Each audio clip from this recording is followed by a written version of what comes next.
Maran creations நேயர்களுக்கு அன்பு வணக்கம். தொடர்ந்து நம்முடைய சேனல்களில் நிறைய விஷயங்கள் நம்ம பார்த்துட்டு வரோம். இன்னைக்கு அப்படிப்பட்ட ஒரு முக்கியமான ஒரு விஷயத்தை பற்றி தான் நம்ம பார்க்க போகிறோம். ஜனநாயக நாட்டில் நமக்கு தெரிஞ்சுக்க வேண்டிய ஒரு முக்கியமான உரிமை வாக்குரிமை. வாக்குரிமை அப்படிங்கிறது ஜனநாயக நாட்டில் வாழக்கூடிய ஒவ்வொருனுடைய பிறப்புரிமையாக இருக்குது. அந்த உரிமையை நிலைநாட்டுற விதமாக நமக்கு கொடுத்துருக்கிற ஒரு சில அந்த உபகரணங்கள் நல்லதா, அது பாதுகாப்பானதா, அதை எப்படி கையாளுறாங்க, அது மேலே நிறைய சர்ச்சைகள் இருக்குது. அப்படி அந்த விஷயத்தை விவாதிக்கிறதுக்காக நம்மளுடைய நிலையத்துக்கு வந்திருக்கிறவர் திரு இளந்திருமாறன் அவர்கள். அனைவருக்கும் வணக்கம். கணினித்துறையில் நிபுணத்துவம் வாய்ந்த ஒரு அனுபவம், நல்ல அனுபவம் வாய்ந்த ஒரு நபர். அவரிடத்துல கேட்பதற்கு நிறைய இருக்கிறது, வாங்க கேட்கலாம். ஐயா வணக்கம். வணக்கம். மாறன் கிரியேஷனியர்கள் அனைவருக்கும் வணக்கம். வாக்குரிமை அப்படிங்கிறது எல்லாருக்குமே பொதுவானதாக இருக்குது. ஆனால் அந்த வாக்குரிமையை எல்லாரும் பயன்படுத்துகிறாங்களா அப்படின்னு கேட்டால் அது 100% கேள்விக்குறியாகவே இருக்குது. இவிஎம் அப்படிங்கிற எலக்ட்ரானிக் ஓட்டிங் மிஷின் அப்படிங்கிறது அதை பேஸ் பண்ணி தான் இந்த ஆட்சியாளர்களை நம்ம தேர்ந்தெடுக்கிறோம். அந்த இவிஎம் மிஷின்னா என்ன, அது எப்போ இந்த நம்மளுடைய பயன்பாட்டுக்கு வந்தது? இவிஎம் மிஷினை இன்ட்ரடியூஸ் பண்ணது பார்த்தீங்கன்னா காங்கிரஸ் கவர்மெண்ட்லாம் முதல் எனக்கு இன்ட்ரடியூஸ் பண்ணாங்க. ஓகே. திரு சுஜாதா, எழுத்தாளர் சுஜாதா பற்றி கேள்விப்பட்டிருக்கீங்க. ஆமாம். அந்த இவிஎம்மோட டிசைனரில் அவர் one of the primary person. அவர்களுடைய ஐடியாவில் தான் ஆரம்பித்தாங்க. காலகட்டம், அதாவது ஒரு காலத்தின் கட்டாயம், ஒரு எங்கே அதிகபட்ச டிரான்சாக்ஷன்ஸ் இருக்கோ அங்கே ஒரு சிஸ்டம் இம்ப்ளிமெண்ட் பண்ணணும் அப்படிங்கிறது ஒரு காலத்தின் கட்டாயம். அதாவது ஒரு 10 பேர் மட்டும் இருந்தாங்கன்னா அவங்க கை தூக்கி ஓட்டு போட்டுடலாம். ஒரு 100 பேர் இருந்தாங்கன்னாக்க அவங்க குரல் எழுப்பு மூலமாக சொல்லலாம். ஒரு 1000 பேர் இருந்தாங்கன்னா கண்டிப்பாக அவங்க ஒரு வாக்கெடுப்பு வேணும். ஆனால் இந்தியா பார்த்தீங்கன்னா 140 கோடி மக்கள் தொகை உள்ள நாடு. இதில் 98 கோடி பேர் இது வரைக்கும் ஒட்டுமொத்த வாக்காளர்களாக எலெக்ஷன் கமிஷனில் பதிவு பண்ணியிருக்காங்க. கிட்டத்தட்ட 98 கோடி பேர். இப்போ 98 கோடி பேருக்கு நம்ம ஒரு தேர்தல் நடத்தணும் அப்படின்னாக்க நிச்சயமாக ஒரு மிகப்பெரிய ஒரு வெர்சாட்டைல் சிஸ்டம் ஒன்று வேணும். சிஸ்டம் இல்லாமல் நம்மளால் செயல்படுத்த முடியாதுங்கிறது ஒரு நிதர்சனமான உண்மை. இட்ஸ் வெரி ப்ராக்டிக்கல் டிஃபிகல்ட்டி அப்படிங்க போகிறோம் நம்ம. ஓகே. இப்போது 82 காலகட்டங்களுக்கு முன்பதாக பார்த்தீங்கன்னா வாக்குச்சீட்டு முறைகள் தான் நடைமுறையில் இருந்தது. ஸோ கேரளா இருக்கிற இந்த பரவூர் அப்படிங்கிற அந்த தொகுதியில் தான் முதன்முறையாக EVM machine, electronic voting machine அப்படிங்கிறது அறிமுகம் செய்யப்பட்டது. இந்த எலக்ட்ரானிக் ஓட்டிங் மிஷின் அறிமுகம் செய்ய வேண்டிய தேவை எதனால் உருவானதுன்னு நீங்கள் நினைக்கிறீங்க? எப்படின்னு சொன்ன மாதிரி வால்யூம் ஆஃப் டிரான்சாக்ஷன் தான். நம்பர் ஆஃப் ஓட்டர்ஸ் அதிகமாக இருக்கிறதுனால கண்டிப்பாக வேணும். உலகத்திலேயே மிகப்பெரிய ஜனநாயக நாடு நம்மளுடைய இந்தியா தான். நீங்கள் ஒரு கேள்வி கேட்கலாம், வளர்ச்சி அடைந்த நாடுகள் அமெரிக்கா, ஜப்பான் அல்லது ஆஸ்திரேலியா இங்கெல்லாம் கூட இல்லை, நம்ம இந்தியாவுக்கு ஏன் அப்படி கேட்கலாம். இந்தியா மற்ற கண்ட்ரிகளை விட, எந்த கண்ட்ரியை விட அதிக அளவுள்ள மக்கள் தொகை உள்ள நாடு இந்தியா. சைனாவில் மக்கள் தொகை அதிகமாக இருக்குது, ஆனால் அவங்ககிட்ட டெமோக்ரஸி சிஸ்டமோ ஓட்டிங் சிஸ்டமோ கிடையாது. முழுக்க முழுக்க இந்தியா தான். அதாவது இவிஎம் போல ஒரு மிகப்பெரிய ஒரு எலக்ட்ரானிக் மெத்தடாலஜியில் பண்ணக்கூடிய தேவை இந்தியாவுக்கு தான் அதிகமாக இருக்குது மற்ற எந்த கண்ட்ரி கம்பேர் பண்ணும்போதும். இரண்டாவது, நம்ம இந்தியாவில் தான் ஆதி காலத்துலேருந்து பார்த்தீங்கன்னா மிகப்பெரிய கண்டுபிடிப்புலாம் இருந்தோம். இன்பிட்வீன் கொஞ்சம் நம்ம ஸ்லகிஷ் ஆகிட்டு மற்ற கண்ட்ரியில் வேணும்ட்டாங்க. ஸோ மற்ற கண்ட்ரியில் வரல அப்படிங்கிறதுக்காக நம்ம கண்ட்ரியில் வரக்கூடாதுன்னு வைக்கிற ஆர்கியூமெண்ட்டு ரொம்பவும் சரியில்லாத ஒரு ஆர்கியூமெண்ட்டு. அவங்களுக்கு தேவையில்லை, அவங்க வைக்கல. நமக்கு கண்டிப்பாக தேவை இருக்குது. நமக்கு ஒரு பெர்ஃபெக்ட் சிஸ்டம் வேணும், அதுவும் எலக்ட்ரானிக் மெத்தடாலஜி வேணும் அப்படிங்கிறது ஒரு மாற்று கருத்தை கிடையாது. ஏன்னா 98 கோடி பேர் ஓட்டு போடக்கூடிய ஒரு சிஸ்டத்தை நீங்கள் பேப்பர் பேலட்டில் பண்ண முடியும்னாக்க that is definitely not possible. கண்டிப்பாக பண்ணவே முடியாது. அப்போது ஆண்டாண்டு காலமாக நடைமுறையில் இருந்த வாக்குச்சீட்டு முறை அப்படிங்கிறது ஒரு தோல்வியுற்ற முறையாக நீங்கள் பார்க்குறீங்களா? இல்லை, அந்த காலகட்டத்துக்கு அது தேவையான முறை. ஓகே. இப்போ வளர்ச்சி இடத்துக்கு இப்போ போகும்போது கண்டிப்பாக வேணும். உதாரணம் பார்த்தீங்கன்னா நீங்கள் பேங்க் எல்லாம் போனீங்கன்னாக்க இந்த ஏடிஎம்மோ இல்லை நம்ம ஆன்லைன் பேங்கிங் இல்லாத சமயத்தில் அவ்வளோ பேரும் போய் க்யூவில் தான் பார்த்துட்டு இருந்தோம் நமக்கு. ஸோ அந்த க்யூவே பார்த்தீங்கன்னா ஓரளவுக்கு கொஞ்சம் நேரம் ஆகும். காலையில் நீங்கள் போனீங்கன்னா ஒரு ½ டே அதிலே போயிடும் உங்களுக்கு. ஆனால் அதே வேலையை இன்றைக்கி செய்ய முடியவே முடியாது. இப்போ ஏடிஎம்மோ இல்லை ஆன்லைன் பேங்கிங்கோ இல்லை, எல்லா டிரான்சாக்ஷனும் நீங்கள் பேங்க்கில் நின்று க்யூவில் நின்று தான் பண்ணணும் அப்படின்னாக்க கண்டிப்பாக அது ப்ராக்டிக்கலாக பண்ணவே முடியாது. ஸோ ஒரு பேங்க்கில் நீங்கள் ஒரு ஆன்லைன் டிரான்சாக்ஷன் நம்புகிற நீங்கள் இவிஎம்மில் மட்டும் ஏன் நம்ப மாட்டேங்கிறீங்க?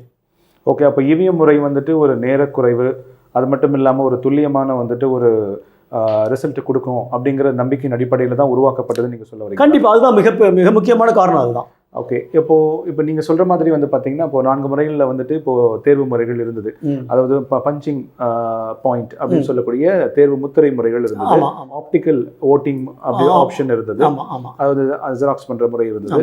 அதன் பிறகு வந்து பார்த்தீங்கன்னா electronic recording, direct electronic recording முறை. ஆமா இப்போ அந்த டைரக்ட் எலக்ட்ரானிக் ரெக்கார்டிங் முறையில் தான் வந்து இப்போ இந்த இவிஎம் வந்து இவிஎம் இப்போ இயங்குது. இது ஒரு இயந்திரம் தானே, ஒரு மிஷின் தானே. ஆமா இப்போ இந்த மிஷின் வந்துட்டு இதில் ஹேக் பண்ண முடியாது, இந்த மிஷினை வந்து நம்ம வந்து எந்த விதமான தரவுகளை வந்து நம்ம வந்து திருட முடியாது அப்படின்னு தொடர்ந்து வந்து தேர்தல் ஆணையம் வந்து வலியுறுத்திக்கிட்டே வருது. பல கட்டங்களில் அதுக்கான வந்து விளக்கங்களை கொடுக்குது. ஆனாலும் அதற்கு சுற்றி வந்து சர்ச்சைகள் வந்து இல்லை, இந்த தரவுகளை வந்துட்டு நம்ம ஹேக் பண்ண முடியும், இவங்க வந்து ஆளுங்கட்சிகள் வந்துட்டு இப்படிதான் வந்துட்டு ஆட்சிக்கு வராங்கன்னு.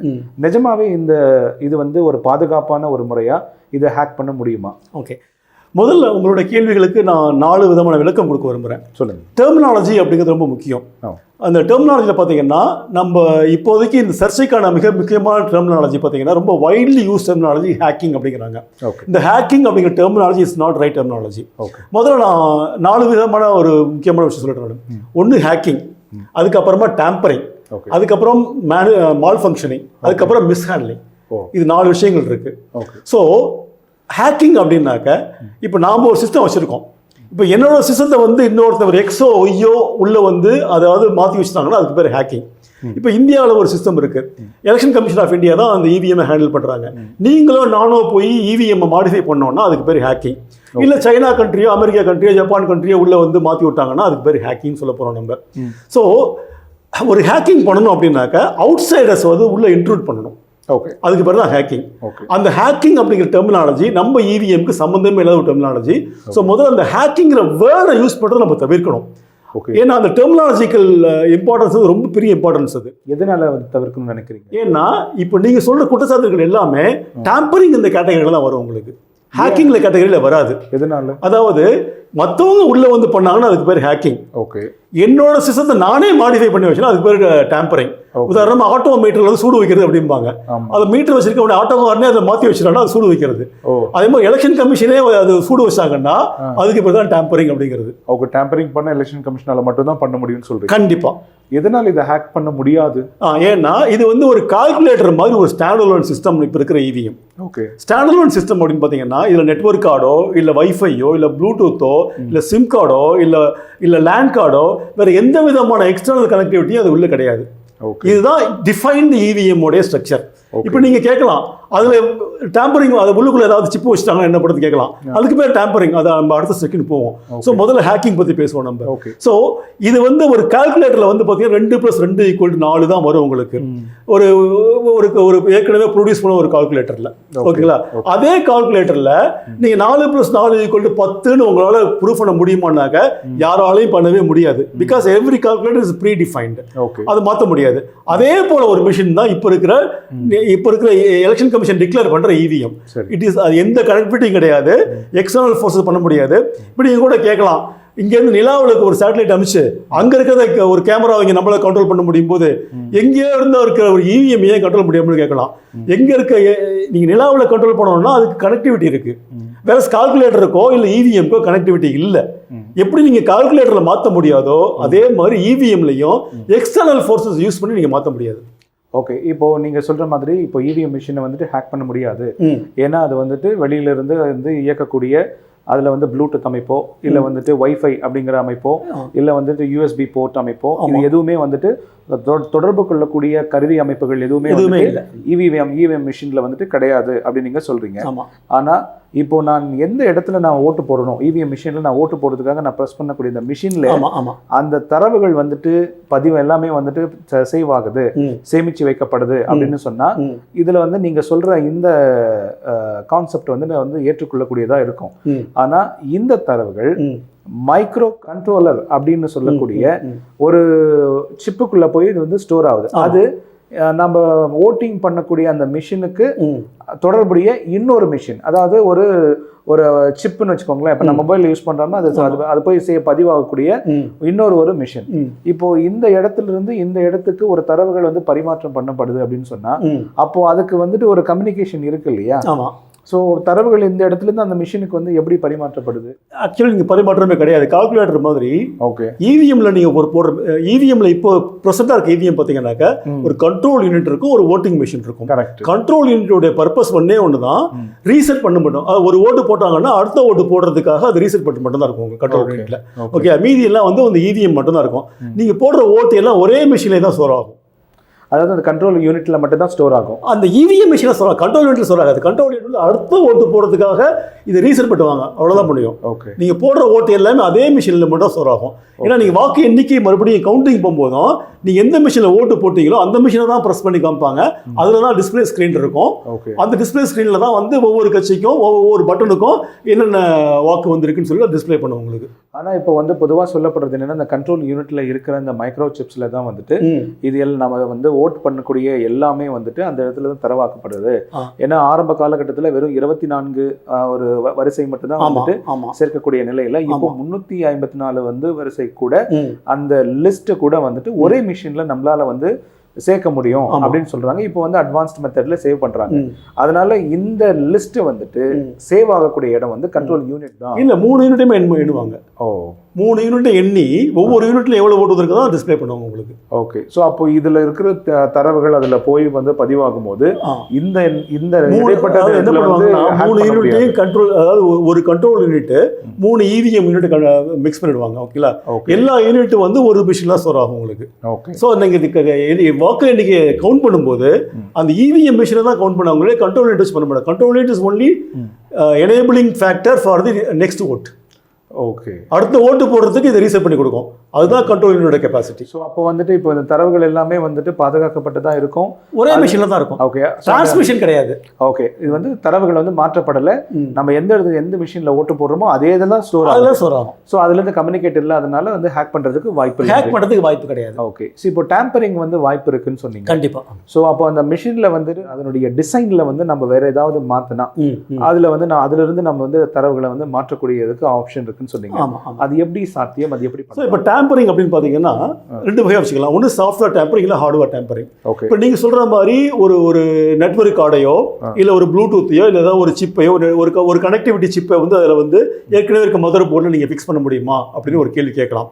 இது டெக்னிக்கலாக பாசிபிள், டெக்னிக்கலி பாசிபிள். பட் இந்த ஏற்கனவே நம்ம இருக்கிற எக்ஸிஸ்டிங் இவிஎம் இருக்கு இல்லையா, இந்த போர்டு வந்து அதை ரெக்கக்னைஸே பண்ண முடியாது. ஏன்னா அந்த போர்டில் வந்து நீங்கள் சிப்பை வச்சா கூட அந்த சிப்போடைய சிக்னலை ரிசீவ் பண்ணுறதுக்கு இந்த போர்டில் கெப்பாசிட்டி கிடையாது first of all. Okay, so நீங்கள் ஒரு சிப்பை ஆடே பண்ணிங்கன்னா கூட அதை ரீட் பண்ணுறதுக்கோ அதில் மானிபுலேட் பண்ணுறதுக்கோ அதை ரிசீவ் பண்ணுறதுக்கோ இதில் ரிசீவ் பண்ணுறதுக்கான எக்ஸிஸ்டிங் இவிஎம் போர்டில் அதுக்கான ப்ரொவிஷன் கிடையாது. ஸோ நீங்கள் ஃபிக்ஸ் பண்ணிங்களோட பண்ண முடியாது. இன்னொன்று பார்த்தீங்கன்னா கோட்லேயே மானுஃபேக்சர் ஒரு பக் வச்சுருந்தாங்கன்னா என்ன பண்ணுறது அப்படிங்கிறது தான். கோட்லேயே வச்சுருந்தாங்கன்னாக்க அதை வந்து ரிசீவ் பண்ணும்போது ஒவ்வொரு மிக அதிகமாக சொல்லக்கூடிய குற்றச்சாட்டு என்னன்னு கேட்டிங்கன்னாக்க எந்த பட்டன் அமுக்கினாலும் ஒரு சின்னத்துக்கு போகுது அப்படிங்கிறது தான் ஒரு காமன் மேனுடைய மிக சாதாரண ஒரு குற்றச்சாட்டு. இதற்கு நான் பதில் சொல்ல கடமைப்பட்டிருக்கேன். இப்போ எல்லா மிஷின்லையும் பார்த்தீங்கன்னா 1, 2, 3, 4 அப்படி தான் இருக்கும் உங்களுக்கு. எந்த மிஷின்லையுமே மேனுஃபேக்சர் பண்ணும்போது சிம்பிள் அலோகேட் பண்ண மாட்டாங்க. கண்டிப்பாக ஒரு மிஷினுக்கு சிம்பிள் எப்போ அலோகேட் பண்ணுவோம்னா ஒரு தொகுதியில் வந்து அந்த கேண்டிடேட் லிஸ்ட்லாம் ஃபைனலைஸ் பண்ணதுக்கு அப்புறமா அது முதல்ல நேஷனல் பார்ட்டி, அப்புறம் ரீஜனல் பார்ட்டி. நேஷனல் பார்ட்டியில் வந்து அதுலேயும் பார்த்தீங்கன்னா அல்ஃபபெட்டிக்கல் ஆர்டர் இதெல்லாம் கூட கேண்டிடேட் அல்ஃபபெட்டிக் ஆர்டராக பார்த்து பண்ணுவாங்க உங்களுக்கு. ஸோ எந்த ஒரு தொகுதியிலையுமே இந்த நேஷனல் பார்ட்டி தான் முதல்ல வரும் அப்படின்னு சொல்லவே முடியாது. எந்த ஒரு தொகுதியிலும் இந்த ரீஜனல் பார்ட்டி தான் 2வது 3வது வரும்னு சொல்லவும் முடியாது. ஸோ ஒவ்வொரு தொகுதிக்கும் கேண்டிடேட் லிஸ்ட் ஃபைனலைஸ் பண்ணதுக்கு அப்புறமா தான் 1, 2, 3, 4, 5 மிஷின் அந்த சிம்பிள் அலோகேட் பண்ணுவோம் நம்ம. ஸோ எந்த பட்டன் அமுக்கினாலும் 3வது பட்டனுக்கு தான் போகுதுன்னு நான் ப்ரோக்ராம் பண்ணி வச்சிருந்தேன்னு வச்சுக்கோங்க. ஓகேங்களா? ஸோ ஏதாவது ஒரு தொகுதியில் வந்து 3வது பட்டனுக்கு எதிர்கட்சியாக வந்ததுனாக்க ஓட்டெல்லாம் எதிர்கட்சிக்கு போயிடும். ஓகே, ஓகே, புரியுதுங்க உங்களுக்கு? அதனால மெஷினை டிசைன் பண்ணும்போதே எந்த பட்டன் இந்த பட்டன் தான் போகணும்னு பண்ணியிருந்தேன்னாக்க இந்த எலெக்ஷன்ல வந்து எந்த ப்ரெடிக்ட் பண்ண முடியாது. ஒவ்வொரு தொகுதிக்கும் மாறி போயிடும். எல்லா தொகுதியிலும் ஏன் கட்சிக்காரன் தான் 4வது பொசிஷன்ல வரணும், ஏன் கட்சிக்காரன் தான் 3வது பொசிஷன்ல வரணும்னு டிசைட் பண்ணவே முடியாது. லிஸ்ட்டை ஃபைனலைஸ் பண்றது, கேண்டிடேட் லிஸ்ட்லாம் வந்து நாமினேஷன்லாம் முடிஞ்சு ரிட்டர்னிங் எல்லாம் முடிஞ்சு ஃபைனலைஸ் பண்ணி அல்ஃபபெட்டிக்கல் ஆர்டர்ல நேஷனல் பார்ட்டி, ரீஜனல் பார்ட்டி அந்த சீக்வன்ஸ் போட்டு அதுக்கப்புறமா இண்டிபெண்டன்ஸ் போட்டு கடைசி படம் நோட்டா வைப்பாங்க உங்களுக்கு. ஸோ இந்த லிஸ்ட் ரெடி பண்ணதுக்கு அப்புறமா தான் அதுக்கப்புறமா நீங்க வந்து அதில் மாடிஃபை பண்ணா மட்டும்தான் முடியும். ஸோ இது வந்து ஏற்கனவே மிஷினாக டிஸ்பாஸ் பண்ணியிருப்பாங்க எல்லா தொகுதிகளுக்கும். ஸோ வந்ததுக்கு அப்புறமா அதை மாடிஃபை பண்ணுறதுக்குலாம் வாய்ப்பே கிடையாது. ஸோ இவிஎம் மிஷின் வந்துட்டு மேனுஃபேக்சர் பண்ணும்போது இந்த ஆல்பபெட்டிக்கல் ஆர்டர்லாம் அவங்க பண்றதில்ல, பண்றதே கிடையாது. 1 2 3 நாள் தான் பண்றதில்ல. இந்த லிஸ்ட் வந்து தயார் பண்ணதுக்கு பிறகு இதுல எந்த லிஸ்ட் போய் எந்த ஆர்டர்ல வருங்கிறது யாராலும் ப்ரெடிக்ட் கூட பண்ண முடியாது. ப்ரெடிக்ட் பண்ணவே முடியாத ஒரு லிஸ்ட்ல வந்துட்டு எந்த ஹேக்கிங்கும் டேம்பரிங் அதை பண்ணாங்கன்னா அது அவங்களுக்கு எதிராக போறதுக்கு வாய்ப்புகள் இருக்கு. அவங்களுக்கு சாதகமான ஒரு தொகுதியில வந்து ஒரு பட்டன் சரியா வந்தா மட்டும்தான் அவங்களால அந்த தொகுதியில் வின் பண்ண முடியும். இல்லைன்னா அது எதிர்க்கட்சி தான் சாதகமா போய் முடியும். ஸோ இந்த மிஷின் இந்த சின்னத்துக்கு போட்டா அந்த சின்னம் தான் வரும் அப்படிங்கிற அந்த ஒரு மித்துங்கிறது மித்து தான். ஓகேங்களா, பட்டனை மட்டும் தான் பண்ண முடியும், சின்னத்தை பண்ணவே முடியாது. ஓகே, ஸோ அது ஒரு கதையாக தான் இருக்குது. அது வந்து ஆமா, அது வந்து ஒரு பாவம் மனிதனுடைய சாதாரண ஒரு எண்ணம் அல்லது ஒரு ஐயப்பாடு சந்தேகம் அவ்வளவுதான் முடியா. ஸோ இந்த ஒரு ப்ராக்டிகல் டிஃபிகல்ட் இருக்கிறதுனால மேனுஃபேக்சர் பண்ணும்போதே வந்து ஒரு பட்டன் அமுக்கினா 4வது பட்டனுக்கோ 3வது பட்டனுக்கோ போகுதுன்னு வச்சா கூட அதை இம்ப்ளிமெண்ட் பண்ண முடியாது. ஓகே, ஸோ அது வந்துட்டு நம்ப வேண்டிய அவசியம் இல்லை. கண்டிப்பாக. ஸோ இந்த முறையின் அடிப்படையில் அதை பண்ண முடியாது. அப்புறமா நீங்கள் 3வது வந்துட்டு மேனிப்புலேஷன் அப்படின்னு சொன்னீங்க. ஆமாம், அதன் மூலியமாக கொஞ்சம் இது சாத்தியம் அப்படின்னீங்க. மேனிப்புலேஷன் கண்டிப்பாக சாத்தியம். மேனிப்புலேஷன் எப்படி பண்ணலாம்? இன்னைக்கு உண்மையிலேயே இவிஎம்மோட பிரச்சனை ஹேக்கிங்கோ டேம்பரிங்கோ கிடையாது. நான் உங்களுக்கு சொன்ன மாதிரி டேம்பரிங் அப்படிங்கிறது டெக்னிக்கலி பாசிபிள், பட் ப்ராக்டிக்கலாக இம்ப்ளிமெண்ட் பண்ணுறது வந்து எக்ஸ்ட்ரீம்லி டிஃபிகல்ட். ஓகே, ஏன்னு கேட்டிங்கன்னா ஒரு ஆள் மட்டும் பண்ணாங்கன்னா அது ஈஸியாக பண்ணி முடிச்சிட முடியும். நீங்கள் சொல்கிற டேம்பரிங்கை பண்ணணும் அப்படின்னாக்க அதை டிசைன் லெவல்லேருந்து டெவலப்மெண்ட் லெவல்லேருந்து அதை மேனுஃபேக்சர் பண்ணுறதுலேருந்து அதை டெஸ்ட் பண்ணுறதுலேருந்து டீபக் பண்ணுறதுலேருந்து இம்ப்ளிமெண்ட் பண்ணுறதுலேருந்து இவ்வளோ பெரிய ஒரு என்டையர் டீமே ஒர்க் பண்ணணும், டாப் டு பாட்டம் ஒர்க் பண்ணணும். ஒரு எலெக்ஷன் கமிஷனரோ ஒரு டெபுட்டி எலெக்ஷன் கமிஷனரோ ஒரு தனி மனிதனோட அதில் டிசைட் பண்ண முடியாது. அப்படி டிசைட் பண்ணால் கூட அதை எக்ஸிக்யூட் பண்ண முடியாது. எக்ஸிக்யூஷனுக்கு வந்து entire end to end work பண்ணி இம்ப்ளிமெண்டேஷன்லேருந்து டிஸ்பாச்லேருந்து அந்த பூத் கமிட்டி வரைக்கும் பூத்தில் இருக்க வரைக்கும் அவங்க எல்லாம் ஒரு செயின் லிங்க், அதாவது டெல்லியில் இருக்க சிஇசியிலேருந்து பூத்தில் இருக்க ஆள் வரைக்கும் சேர்ந்து ஒரு செயினாக ஒர்க் பண்ணால் மட்டும்தான் ஒரு டேம்பரிங்கை டெக்னிக்கலாக இம்ப்ளிமெண்ட் பண்ண முடியும். ஓகேங்களா, அதர் தென் தட் அதை டேம்பரிங்கை இம்ப்ளிமெண்ட் பண்ணுறது முடியவே முடியாத காரியம். ஸோ அதான் சொல்ல வரேன், tampering is technically 100% possible, but 99.999% practically not possible. இந்த கண்ட்ரோலர் யூனிட்ல இருக்கக்கூடிய அந்த மைக்ரோ சிப்ஸ், அந்த ப்ராசஸர்ல இருக்கக்கூடிய சோர்ஸ்ட் டேட்டான்னு ஒன்று இருக்குது, கோடு, சோர்ஸ் கோடு. அந்த சோர்ஸ் கோடை பேஸ் பண்ணி தான் இந்த மொத்த இவிஎம் மிஷினுமே வந்துட்டு இயங்குது அப்படின்னு சொல்லிட்டு வந்துட்டு எல்லாமே சொல்றாங்க. இந்த மிஷின் வந்து என்னதான் நம்மளுடைய பெல் கம்பெனியும் மீசேல் கம்பெனியும் இணைந்து வந்து செயல்பட்டாலும் இதனுடைய கம்ப்ளீட் டிசைன் இங்க நம்மளுடைய இந்தியாவிலே தயாரிச்சாலும் அந்த உள்ள ஒர்க் பண்ணக்கூடிய அந்த சிப்ஸ், அதனுடைய அந்த ஒர்க், அந்த ப்ராசஸர் கோடு வந்து இந்தியாவில தயாரிக்கப்படலை. அப்போ அது வந்து வெளிநாட்டுல இருந்து நம்ம வந்து வாங்குறோம், ஸோ ஜப்பான்ல இருந்து நம்ம வாங்குறோம் அப்படிங்கறத வந்துட்டு சொல்றாங்க. அப்போ வாங்கப்படும் போது இந்தியா வந்துட்டு வேகமாக வளரக்கூடிய ஒரு நாடு. நம்மளுடைய இந்த வளர்ச்சியை வந்துட்டு விரும்பாத சில வளர்ந்த நாடுகள் கூட ஒன்றிணைந்து இவங்க இந்த தேர்தலில் இவங்க வந்தா மட்டும்தான் நம்மளுடைய உலக பொருளாதாரத்துக்கு, உலக வர்த்தகத்துக்கு பிரச்சனையா இருக்காது அப்படிங்கிற அடிப்படையில அந்த சோர்ஸ் கோடை வந்துட்டு ஹேக் பண்ணக்கூடியது, அந்த சோர்ஸ் கோடை மாற்றக்கூடிய வந்து வாய்ப்புகள் இருக்கா? அப்படி மாற்றினா இந்த இவிஎம் மிஷினை ஹேக் பண்றதுக்கான ஒரு வாய்ப்பு இருக்கு இல்லையா? ஓகே, இது முக்கியமான கேள்வி. தெளிவாக பதில் சொல்றேன் உங்களுக்கு. இந்த அசம்பிளிங் பண்ணுறது ஃபுல்லாக இந்தியாவில் தான். ஓகே, இதுக்கான காம்போனன்ட்ஸ் மட்டும் தான் நம்ம ஜப்பான்லேருந்து வாங்குறோம். நம்ம அதுக்கு செமிகண்டக்டர்னு சொல்லுவோம் நம்ம. So we are importing semiconductors and we are implementing it in our EVM. Okay, but இதோட சோர்ஸ் கோடு, அதனுடைய அசம்பிளிங் முழுக்க இந்தியாவில் மட்டும் தான் பண்ணுறோம். ஸோ அவங்க வந்து செமிகண்டக்டர்லேயே அவங்க பக் வச்சுருப்பாங்க அப்படின்னு பார்த்தோம்னாக்க, எகெயின் நான் சொன்ன மாதிரி செமிகண்டக்டர் ப்ரொடியூஸ் பண்ணும்போது, மேனுஃபேக்சர் பண்ணும்போதே எந்த தொகுதிக்கு எந்த மிஷின் போகுதுன்னு அவங்களுக்கும் தெரியாது, யாருக்குமே தெரியாது. ஸோ செமிகண்டக்டர் பண்ணும்போதே அதை பக் வைக்க முடியுங்கிறது வந்து எந்த வகையிலும் ஏற்றுக்க முடியாது. அப்படி வச்சாங்கன்னாக்க அவங்க வைக்கிற பக்கில் வச்சிருக்க அந்த செமிகண்டக்டர் இந்த பட்டன் அமுக்குனா இந்த பட்டனுக்கு தான் போகணுங்கிறத வந்து அவங்க டிஸ்பாச் வரைக்கும் கண்ட்ரோல் பண்ணணும். இதை ஜப்பான்காரங்க கண்ட்ரோல் பண்ணுறாங்க, இல்லை அமெரிக்காரங்க கண்ட்ரோல் பண்ணுறாங்க, இல்லை சைனாக்காரங்க, வேறு எந்த கண்ட்ரியோ கண்ட்ரோல் பண்ணுறாங்கிறத ஒத்துக்கவே முடியாது. செகண்ட் திங் வந்து semiconductor is a component that we are importing from them and we are using in our EVM. And the logic நீங்கள் சொல்லக்கூடிய அந்த சோர்ஸ் கோட் இருக்கு இல்லையா, that is totally owned and controlled by election commission of India.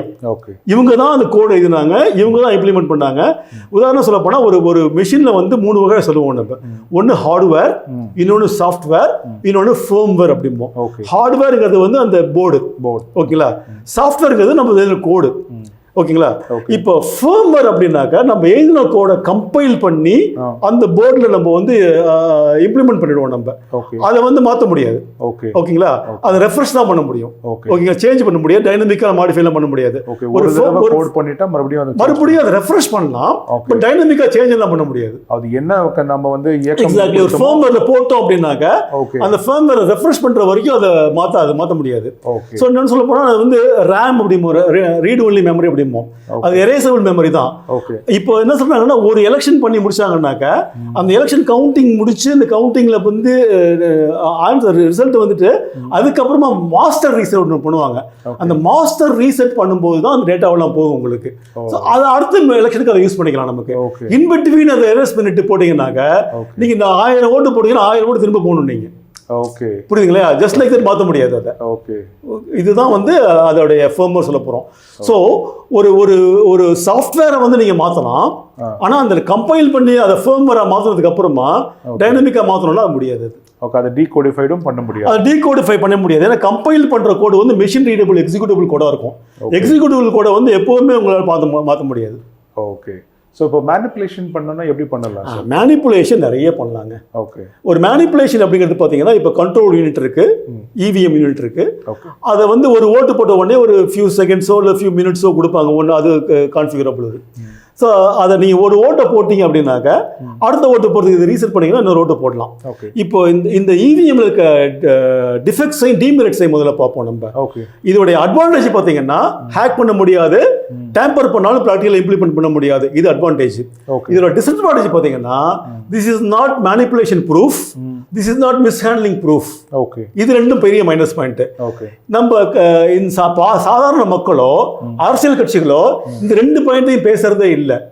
புரியுதா? இல்லாத 2 point தான் பேசிருக்காங்களுடைய இருக்கிற 2 point யாருமே பேச மாட்டேங்கிறாங்கிறது என்னுடைய மிகப்பெரிய வருத்தம். அதாவது ஹேக் பண்ண முடியாதுங்கிறது வந்து எல்லாருக்குமே தெரியும், அவங்களுக்கும் தெரியும். என்ன ஹேக் பண்ணியிருந்தாங்கன்னாக்க எந்த தொகுதியிலையும் அந்த எதிர்க்கட்சி ஜெயிக்கவே முடியாது. உதாரணமா தமிழ்நாடு, கர்நாடகா, டெல்லி, வெஸ்ட் பெங்கால் இங்க எல்லாம் வந்து இப்ப இருக்க ஆளுங்கட்சிக்கு எதிர்க்கட்சி ஜெயிச்சிருக்காங்க. ஸோ இப்போ ஹேக்கிங் 100% பாசிபிள்னாக்க எந்த எதிர்கட்சியுமே ஜெயிக்க முடியாது. இப்போ எதிர்கட்சி ஜெயிச்சு வந்திருக்காங்க அப்படின்னாக்க இப்போ ஜெயிச்சு வந்து எதிர்கட்சியெல்லாம் இவிஎம் ஜெயிச்சு வந்தாங்க, அவங்களும் ரிசைன் பண்ணுவாங்களா? கண்டிப்பா பண்ண மாட்டாங்க. ஸோ அப்போ இவிஎம் மட்டுமே பிளேம் பண்ணி பிரயோஜனமே கிடையாது. தோத்து போனா இவிஎம் பிளேம் பண்ணி ஜெயிச்சாக்க இவிஎம் அக்செப்ட் பண்ணிக்கிறது.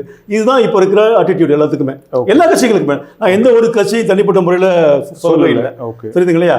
இதே வந்து இப்போ இருக்க ஆளுங்கட்சி முந்தி இருக்க ஆளுங்கட்சி எதிர்கட்சியா இருக்கும்போது இந்தியா லெவல்ல இதை நடந்துட்டு இருந்துச்சு. அப்போ இவங்க தான் பிளேம் பண்ணாங்க, இப்போ இவங்க தான் அக்செப்ட் பண்றாங்க. ஸோ எப்போதுமே பார்த்தீங்கன்னா ஜெயிச்ச கட்சி வந்து இவிஎம் அக்செப்ட் பண்றதும் தோத்த கட்சி இவிஎம் பிளேம் பண்றதும் ஒரு பொருட்டா வச்சுட்டு இருக்காங்க. இப்போ நான் முன் சொன்ன மாதிரி ஹேக்கிங்கும் டேம்பரிங்கும் ரியல் இஷ்யூ கிடையாது.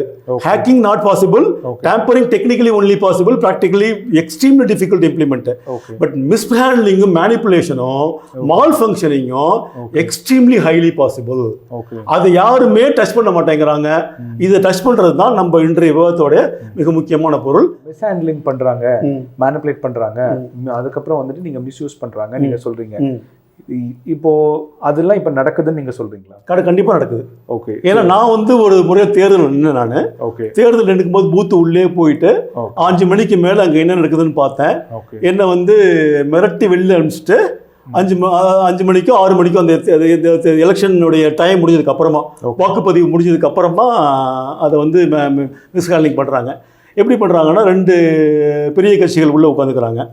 உட்காந்துட்டு என்ன பண்ணுறாங்கன்னா எங்களெல்லாம் அனுப்பிச்சிடுறாங்க. அனுப்பிச்சிட்டு நீ 100 ஓட்டு போட்டுக்கோ, நான் 100 ஓட்டு போட்டுக்கிறேன். சரிங்க இல்லையா? இது பாசிபிள் ஏன்னு பார்த்தீங்கன்னா இப்போ இருக்கிற இவிஎம்ல இருக்க டிஸ்அட்வான்டேஜ் பற்றி பேசுவோம். முதல்ல இதில் வந்து unique identification number, serial number கிடையாது. நீங்கள் செல்ஃபோனில் கூட பார்த்தீங்கன்னா ஐஎம்இன்னு ஒரு நம்பர் இருக்கும், அது யூனிக்லி ஐடென்டிஃபையிங் ஒரு மொபைல் நம்பர் மாதிரி. அது மாதிரி ஒரு சீரியல் நம்பரும் யூனிக்லி ஐடென்டிஃபை பண்ணுற நம்பர் அதில் அது இவிஎம்ல கிடையாது. ரெண்டாவது டேட் அண்ட் டைம் கிடையாது.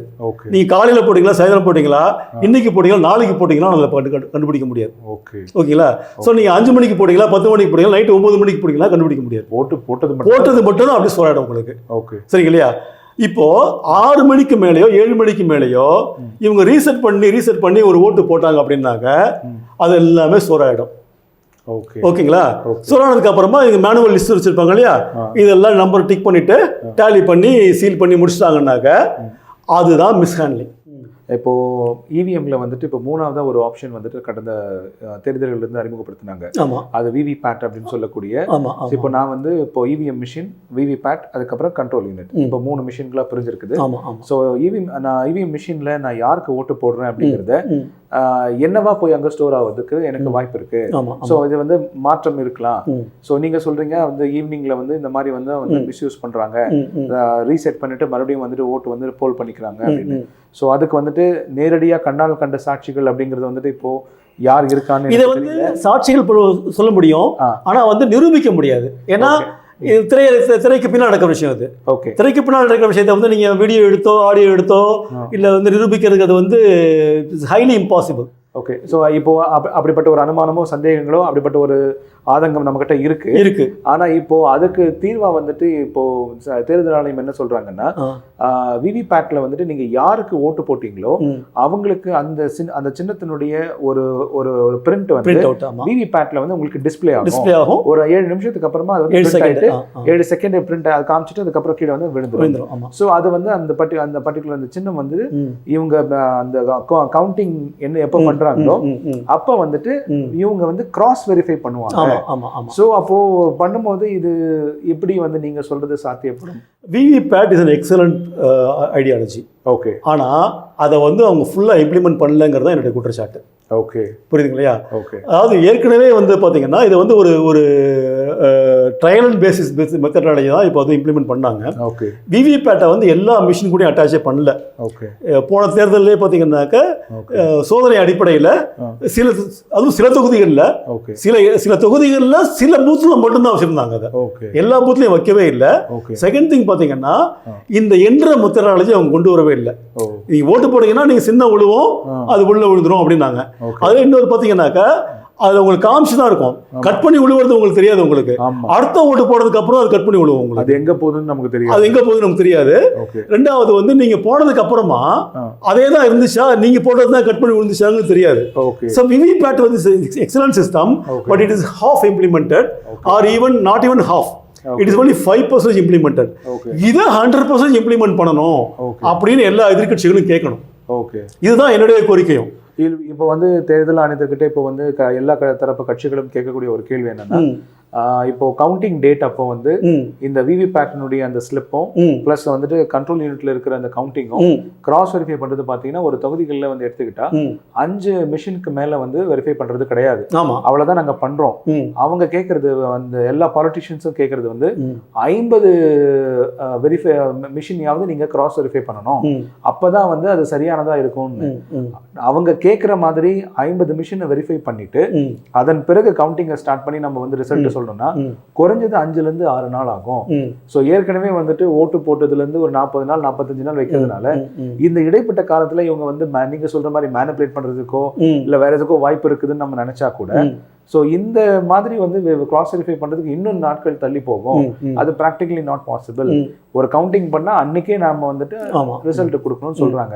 இப்போ ப்ராக்டிகலா டிஃபிகல்ட்டியா இருக்கிற பட்சத்துல ஸோ இதுக்கு தீர்வா என்னவா இருக்கும் நீங்க நினைக்கிறீங்க? இது ப்ராக்டிகல் டிஃபிகல்ட்டி தான், அதுல மாட்டுக்கிறது கிடையாது.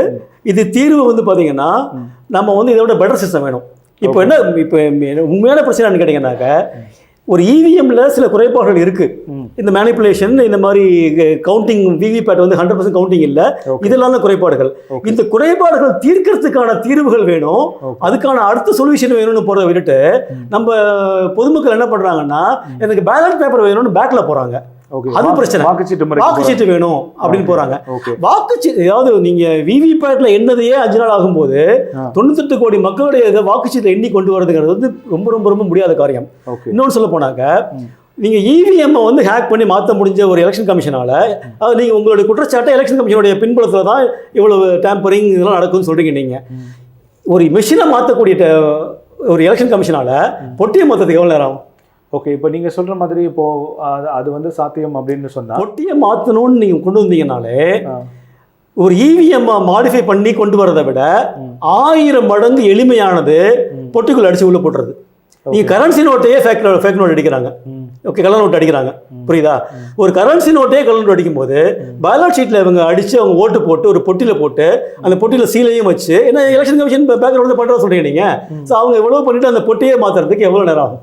ஓகே, நீங்கள் அது சாத்தியம் அப்படின்னு சொன்னால் இப்போ இவிஎம் மிஷின் தான் வந்து சிறந்தது, அதில் வந்து ஒரு சில நடைமுறை சிக்கல்களை வந்துட்டு நம்ம வந்து தீர்த்துட்டா அது வந்துட்டு ஒரு உன்னதமான ஒரு பொருள் அப்படிங்கிற உன்னதமான பொருள் இல்லை, அது பெட்டர் சொல்யூஷன், அவ்வளோதான். ஓகே, அது வந்து ஒரு அல்டிமேட் சொல்யூஷன்ங்கிறது வந்து நெக்ஸ்ட் லெவலில் டிஸ்கஸ் பண்ணுவோம். ஓகே, ஒரு நல்ல தீர்வுக்கான ஒரு நகர்வு நீங்கள் சொல்கிறீங்க. ஆமாம். இப்போ மறுபடியும் வாக்குச்சீட்டு முறைக்கே இவிஎம் வந்த மாதிரி இருக்கே? இல்லை இல்லை, வாக்குச்சீட்டு முறையில் பார்த்தீங்கன்னாக்க நீங்கள் வந்து ஒரு 20 கேண்டிடேட் அப்படின்னாக்க ஒரு பேலட் ஷீட்டை வந்து நீங்கள் 20 பேருக்கும் அடிக்கணும் நீங்கள். ஓகே, ஓகேங்க. வேற இந்த விவிபேட்டில் பார்த்தீங்கன்னா ஒரு சின்னம் மட்டும்தான் சின்னதாக ஒரு சின்ன ஸ்கொயரில் பிரிண்ட் ஆகும் உங்களுக்கு. ஓகே. ஸோ இது வந்து பார்த்தீங்கன்னா ஒரு ஒரு 20ல் ஒரு பங்கு தான், 5% தான் உங்களுக்கு பேப்பர் காஸ்ட், உங்களுக்கு பேப்பர் சைஸ் எல்லாமே. நீங்கள் 100 சிம்பிளையும், அதாவது சில தொகுதிகளில் பார்த்தீங்கன்னா 60 பேர் நிற்கிறாங்க. 60 பேருக்கு நீங்கள் பேலட் ஷீட் அடிச்சீங்கன்னா நியூஸ் பேப்பர் மாதிரி இருக்கும் உங்களுக்கு. வந்து மறுபடியும் வந்துட்டு வாக்குச்சீட்டு முறையை தான் சிறந்தது அப்படிங்கிற இல்ல இல்ல இல்ல வருது. இப்போ இல்ல, இப்போ அது பிரிண்ட் பண்றது அதுவும் வந்துட்டு ஒரு வாக்குச்சீட்டு மாதிரி தான். ஆனால் அது மினிமம், அந்த மினிமம் ஒரு டிஜிட்டல்ல என்ன பிரச்சனைன்னு கேட்டீங்கன்னா it cannot be verified. Okay, டிஜிட்டலாக ஒரு சோறா அடிச்சு அப்படின்னா வெரிஃபை பண்ண முடியாது. அதை ஃபிசிக்கல் சப்ஸ்டன்ஸ் இருந்தால் மட்டும் தான் வெரிஃபை பண்ண முடியும். ஒரு டெர்மினாலஜி ஒன்று இருக்கு, something physical and digital. Okay, it's a common technology terminology called phygital. Okay okay, phygital is a solution. நான் ஃபியூச்சரில் வந்து ஒரு பெட்டர் சொல்யூஷன் பார்த்தீங்கன்னா phygital is a solution. Physical and digital is a combination with ultimate security, which is hack proof, tamper proof, malfunction proof, manufacturing proof and mishandling proof. இந்த ப்ரூஃபோட சேர்த்து ஒரு system ஒன்று வரணும். அது பாசிபிள்னா கண்டிப்பாக முடியும். Every problem has solution. நான் என்னோட ஃப்ரெண்ட்ஸ்க்கு அடிக்கடி சொல்லுவேன், a problem is not a problem if it doesn't have a solution. Okay, ஓகேங்களா? சொல்யூஷன் அந்த ப்ராப்ளமே இல்லை. ஓகேங்களா? ஸோ பட் இந்த பிரச்சனை கண்டிப்பாக சொல்யூஷன் இருக்கு. ஏன்னா டெக்னாலஜி நம்ம எங்கெங்கேயோ போயிட்டு இருக்கோம். ஸோ இதுக்கு ஒரு சொல்யூஷன் கொடுக்க முடியுமோனா 100% சிறப்பான சொல்யூஷன் கொடுக்க முடியும். ஓகே, அது பண்ண முடியும் நம்மளால. ஓகே, அப்போ நீங்க சொல்ற மாதிரி வந்துட்டு இந்த இவிஎம் மிஷினில் வந்துட்டு ஒரே ஒரு சிக்கல், நடைமுறை சிக்கல் நீங்கள் சொன்னது வந்து நேரத்தையும் காலத்தையும் இது இந்த இடத்துல வந்துட்டு குறிப்பிட முடியாது. ஸோ காலையில் போட்டோமா இல்லை மதியம் போட்டோமா இல்லை ஈவினிங் போட்டோமா இல்லை வந்து எந்த நேரத்தில் வந்து குறிப்பிட முடியாது. அப்போ இந்த கண்ட்ரோல் யூனிட் அப்படிங்கிற ஒரு முறையை நம்ம பின்பற்றுறதுக்கு பதில் அந்த பிரிண்ட் ஆகக்கூடிய அந்த வாக்குச்சீட்டுல நேரத்தையும் காலத்தையும் குறிப்பிட்டு நம்ம வந்து பிரிண்ட் பண்ணி எடுத்துட்டா கண்டிப்பா அது வந்து இது கண்டிப்பா என்ஹான்ஸ்மெண்ட்டுக்கும் ஃபியூச்சர் இம்ப்ளிமெண்டேஷனுக்கும் ஸ்கோப் நிறைய இருக்கு, ரூம்ஸ் நிறைய இருக்கு. அதை பற்றி தான் பேசணுங்கிறது என்னுடைய ஆர்குமெண்ட். ஓகே, புரியுதுங்க இல்லையா? இதில் ஒரு குற்றச்சாட்டு, ஒரு குறைபாடு இருந்தது அப்படின்னாக்கா அந்த குறைபாடை நிவர்த்தி பண்ணிட்டு அடுத்ததுக்கு என்ன பண்ணணுமோ அதை பற்றி யோசிக்கணும். இந்த ஒரு குறைபாடு இருக்குது அப்படிங்கிறதுக்காக பின்னாடி போனோம் அப்படின்னாக்கா அது சரியான தீர்வாகாது. ஏன்னா அதில் குறைபாடு இருந்ததுனால தான் இங்கே வந்திருக்கோம் நம்ம. இதில் குறைபாடுனா இதுக்கு அடுத்த லெவல் போகணும். Going back is not a solution. Simple. நீங்க இவிஎம் மிஷினை டேம்பர் பண்ணி ஹேக் பண்ணி ரீப்ளேஸ் பண்றதை விட ஒரு பொட்டியை மாத்துறது 1000 டைம்ஸ் ஈஸி. ஓகே, அப்போ நீங்க வந்துட்டு பழைய வாக்குச்சீட்டு முறைகள்ல அதிகமான ஸ்டேஷனரிஸ், அதிகமான மேனிப்புலேஷனுக்கும் ஏமாத்துறதுக்கும் பூத் ஹேண்ட்லிங்க்கும் பூத் கேப்சரிங்க்கும் வேண்டலிசத்துக்கும் பூத்தை கொளுத்தி விட்டுருவாங்க. அதுக்கெல்லாம் வாய்ப்புகள் நிறைய இருக்கு. ஆமா, பொட்டியை கொளுத்திடுவாங்க. ஆமா, ஒரு பூத் கேப்சரிங் வந்து பூத் கேப்சரிங் சர்வசாதாரணமா இருக்கும். மிக முக்கியம். நீங்க என்ன பூத் கேப்சரிங் பண்ணாத மாதிரி பேசிட்டு இருக்காங்க எல்லாரும். எவ்வளவு பூத் நம்ம கண் கூட பார்த்துருக்கோம். சண்டை நடக்கிறது, அடிக்கடி நடக்கிறது, எத்தனையோ பூத் கேப்சர் நடக்கிறது.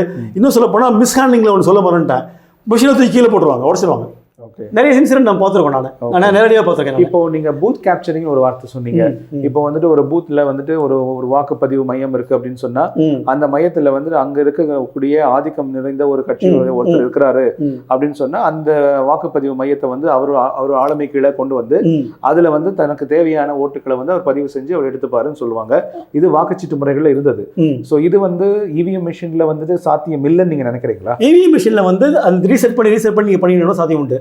நீங்க இவிஎம் மட்டும் வச்சுட்டு கண்ட்ரோல் எடுத்து தனியாக கொண்டு போயிட்டீங்கன்னாக்க நீ கேப்சர் பண்ணாலும் அந்த இவிஎம் ஒன்றும் பண்ண முடியாது. ஓகே, அப்போ ஒரு இவிஎம் மிஷின்ல போடணும்னா கண்ட்ரோல் கண்டிப்பா கண்ட்ரோல் யூனிட் வந்தால் தான் அடுத்த ஓட்டு போட முடியும். ஓகே, அப்போ அந்த கள்ள ஓட்டு போடுறதுக்கான ஒரு சாத்தியக்கூறு வந்து சீல் வச்சதுக்கு அப்புறமா, சீல் வச்சு அந்த கண்ட்ரோல் யூனிட் பிரிச்சதுக்கு அப்புறமா இவிஎம் மாற்ற முடியாது. ஓகே, ஓகேங்களா? வந்துட்டு இப்போ கண்ட்ரோல் யூனிட்டையும் இவிஎம் மிஷினையும் அந்த அந்த இயந்திரத்தையும் ரெண்டா பிரிச்சுட்டா ஆமா வாக்கு பதிவாகாது. அந்த இவிஎம் ஒண்ணுமே பண்ண முடியாது. ஓகே, அந்த இவிஎம் மாற்றவே முடியாது. அதுதான் அட்வான்டேஜ். இப்போ உங்களுடைய ஆதங்கமா இப்போ நீங்க வந்துட்டு இதை வந்து இந்த ஆண்டில் வந்து மிஸ்யூஸ் பண்றாங்க, இதற்கான தீர்வா இதை வைக்கலாம் அப்படின்னு நீங்க முன்வைக்கிற நிறைய இருக்கு.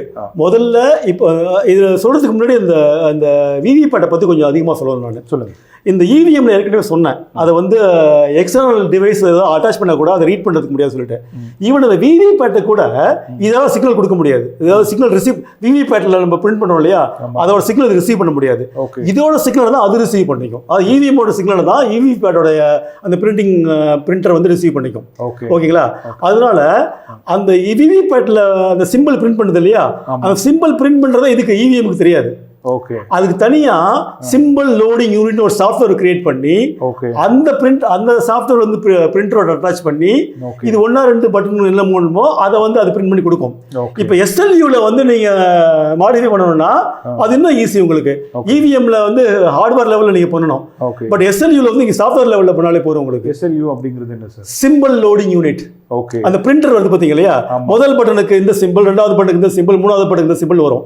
இது பட்டன் வைஸா தான் ஸ்டோர் பண்ணிக்கும் உங்களுக்கு. சிம்பிள் வைஸ் இவிஎம் சிம்பிள் தெரியாது உங்களுக்கு. அது சிம்பிள் வந்து நம்ம தான் வச்சிருப்போம். அது பிரிண்ட் பண்ணி ஒரு சிம்பிளா வச்சிருப்போம் முடிய. இது 1வது பட்டன் 2வது பட்டன் அதுதான் அதுக்கு கால்குலேஷன் தெரியும். 1வது பட்டன் வந்து எந்த கட்சிக்கான சிம்பிளுக்கு தெரியவே தெரியாது. வேற நீங்க பிரிண்ட் பண்ணி வரும்போது உங்களுக்கு சிம்பிள் பிரிண்ட் ஆகணும். ஸோ 1வது பட்டனுக்கு இந்த சிம்பிள், 2வது பட்டனுக்கு இந்த சிம்பிள்ங்கிறது தனியாக ஒரு எஸ்எல்யூ சாஃப்ட்வேர் வச்சு அந்த பிரிண்டரோட அட்டாச் பண்ணுவாங்க உங்களுக்கு. ஸோ இந்த சிக்னல் அது கொடுக்கும். அதுல நீங்க மாத்துறதுக்கு வாய்ப்புகள் வந்து அதிகமா இருக்கு.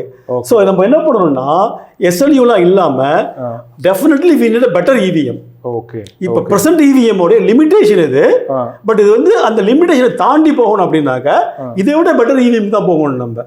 So we need a better EVM, better VVPAT, better counting system, better cross verification system, இதெல்லாம் வேணும்னு கேட்டீங்க அப்படின்னாக்க நான் வரவேற்கிறேன். அதை நான் சஜஸ்டும் பண்றேன். புரியுதுங்க இல்லையா? இப்போ என்ன பிரச்சனை கேட்டீங்கன்னா எனக்கு இவிஎம்ஏ வேணாம் பேலட்டே வேணும் அப்படின்னாக்க உங்களால் எலெக்ஷன் நடத்த முடியாது. இப்போ எலெக்ஷன் நான் ஒன்று கேட்குறேன், எலெக்ஷன்ல கேப்சரிங் கல்ல ஓட்டு போறது, காசு கொடுத்து ஓட்டு போறது நடந்துட்டு இருக்கு. இதெல்லாம் ஒரு குறைபாடு. அதுக்காக எலெக்ஷனே வேணாம் சொல்ல முடியுமா உங்களால? கண்டிப்பா சொல்ல முடியாது. அதே மாதிரி இவிஎம்ல பிரச்சனைகள் இருக்கு. அது இவிஎம்ஏ வேணாம் சொல்றதும் எலெக்ஷன்ல பிரச்சனை எலெக்ஷனே வேணாம் சொல்றது ஒண்ணுதான். இப்போ வந்துட்டு வாக்குச்சீட்டு முறைகளில் பிரச்சனையை ஒழிக்கிறதுக்கு தான் நாங்கள் வந்து இவிஎம் மிஷினை கொண்டு வந்தோம் அப்படின்னு நீங்கள் சொல்கிறீங்க. ஸோ அதில் இருக்கிற ப்ராக்டிக்கல் டிஃபிகல்ட்டி அப்படிங்கிறது வந்து பார்த்தீங்கன்னா stationeries, number of man power, அதில் அதிகப்படியான ஆட்கள் எண்ணிக்கை தேவைப்படும். அது நேரம் வந்துட்டு அதிகமாக இருக்கும், விரயம் அதிகமாகும், நாட்கள் எடுக்கும். இது வந்து நேர குறைவு, ஆட்கள் வந்து குறைவாக தேவைப்படும், துல்லியமான தரவுகள் நமக்கு கிடைக்கும். அது மட்டும் இல்லாமல் இது வந்து யாரையுமே வந்து ஹேக் பண்ண முடியாது, கள்ள ஓட்டு போடுறதுக்கு வாய்ப்பு இல்லை. ஒவ்வொன்றுத்துக்கும் வந்துட்டு அடிஷனலாக கண்ட்ரோல் யூனிட்ல இருந்து ஒரு கோ கொடுத்ததுக்கு அப்புறம் தான் அடுத்த ஓட்டு போட முடியும். ரிமூவ் பண்ணிட்டோம்னாக்க அதை மாற்றவே முடியாது, பண்ண முடியும். இதுல இருந்து வெளியில இருந்து எந்த விதமான ஒரு தரவுகளுக்கும் இது கம்யூனிகேஷன் டிவைஸ் கிடையாது. அந்த தகவல் தொடர்பு வந்துட்டு எந்த விதமான ப்ரொவிஷனிங் வந்து இந்த இவிஎம் மிஷின்ல இல்ல அப்படின்னு சொல்லிட்டு கடைசியில இதை பிரிண்ட் பண்ணக்கூடிய அந்த சீட்டை வச்சு தான் நாம இந்த மிஷினை வந்துட்டு நமக்கு வந்து இதனுடைய ஜென்யூனஸ், இதனுடைய வந்துட்டு ஒரு நம்பகத்தன்மையை வந்து நம்மளால வந்துட்டு உறுதி செய்ய முடியும் அப்படின்னு நீங்க சொல்றீங்க. கண்டிப்பா. சோ டிஜிட்டலா நம்ம மாத்தணும். சோ டிஜிட்டலா இருக்கிறது மட்டும் முக்கியம் இல்ல, பிசிக்கலா. ஏன்னா பிசிக்கல் தான் வந்து உங்களுக்கு வெரிஃபிகேஷன் பண்ண முடியும். ஓகே. டிஜிட்டல்ல தான் அது சாதிக்க முடியும். Okay. So we need a digital. So அந்த ஃபிஜிட்டல் அப்படின்ற போது கூட வந்துட்டு உங்களுக்கு வந்து அது மறுபடியும் அந்த பேப்பர் செலவு இல்லை, அது கிடையாது. ஃபிஜிட்டலில் வந்து பார்த்தீங்கன்னா மேனிபுலேட் பண்ண முடியாது முதல்ல. ஓகேங்களா? ரெண்டாவது வந்து ஒரு 2%, 3% பேப்பர் தான் தேவைப்படும் உங்களுக்கு. ஓகேங்களா? ரொம்ப இப்போ வந்து இப்போ லேட்டஸ்ட் டெக்னாலஜி பார்த்தீங்கன்னா QR கோடு இது மாதிரி நிறைய வந்துருச்சு உங்களுக்கு. நீங்கள் ஒரு சிம்பிளை பிரிண்ட் பண்ணும்போதே அந்த சிம்பிள்லேயே QR கோடை எம்பெட் பண்ணி அதை ஸ்கேன் பண்ணால் டேட்டு டைம் எல்லாம் வர மாதிரிலாம் பண்ணிட முடியும். நம்மளால ரொம்ப ஈஸியாக பண்ண முடியும், ரொம்ப ஹை குவாலிட்டியாக பண்ண முடியும்.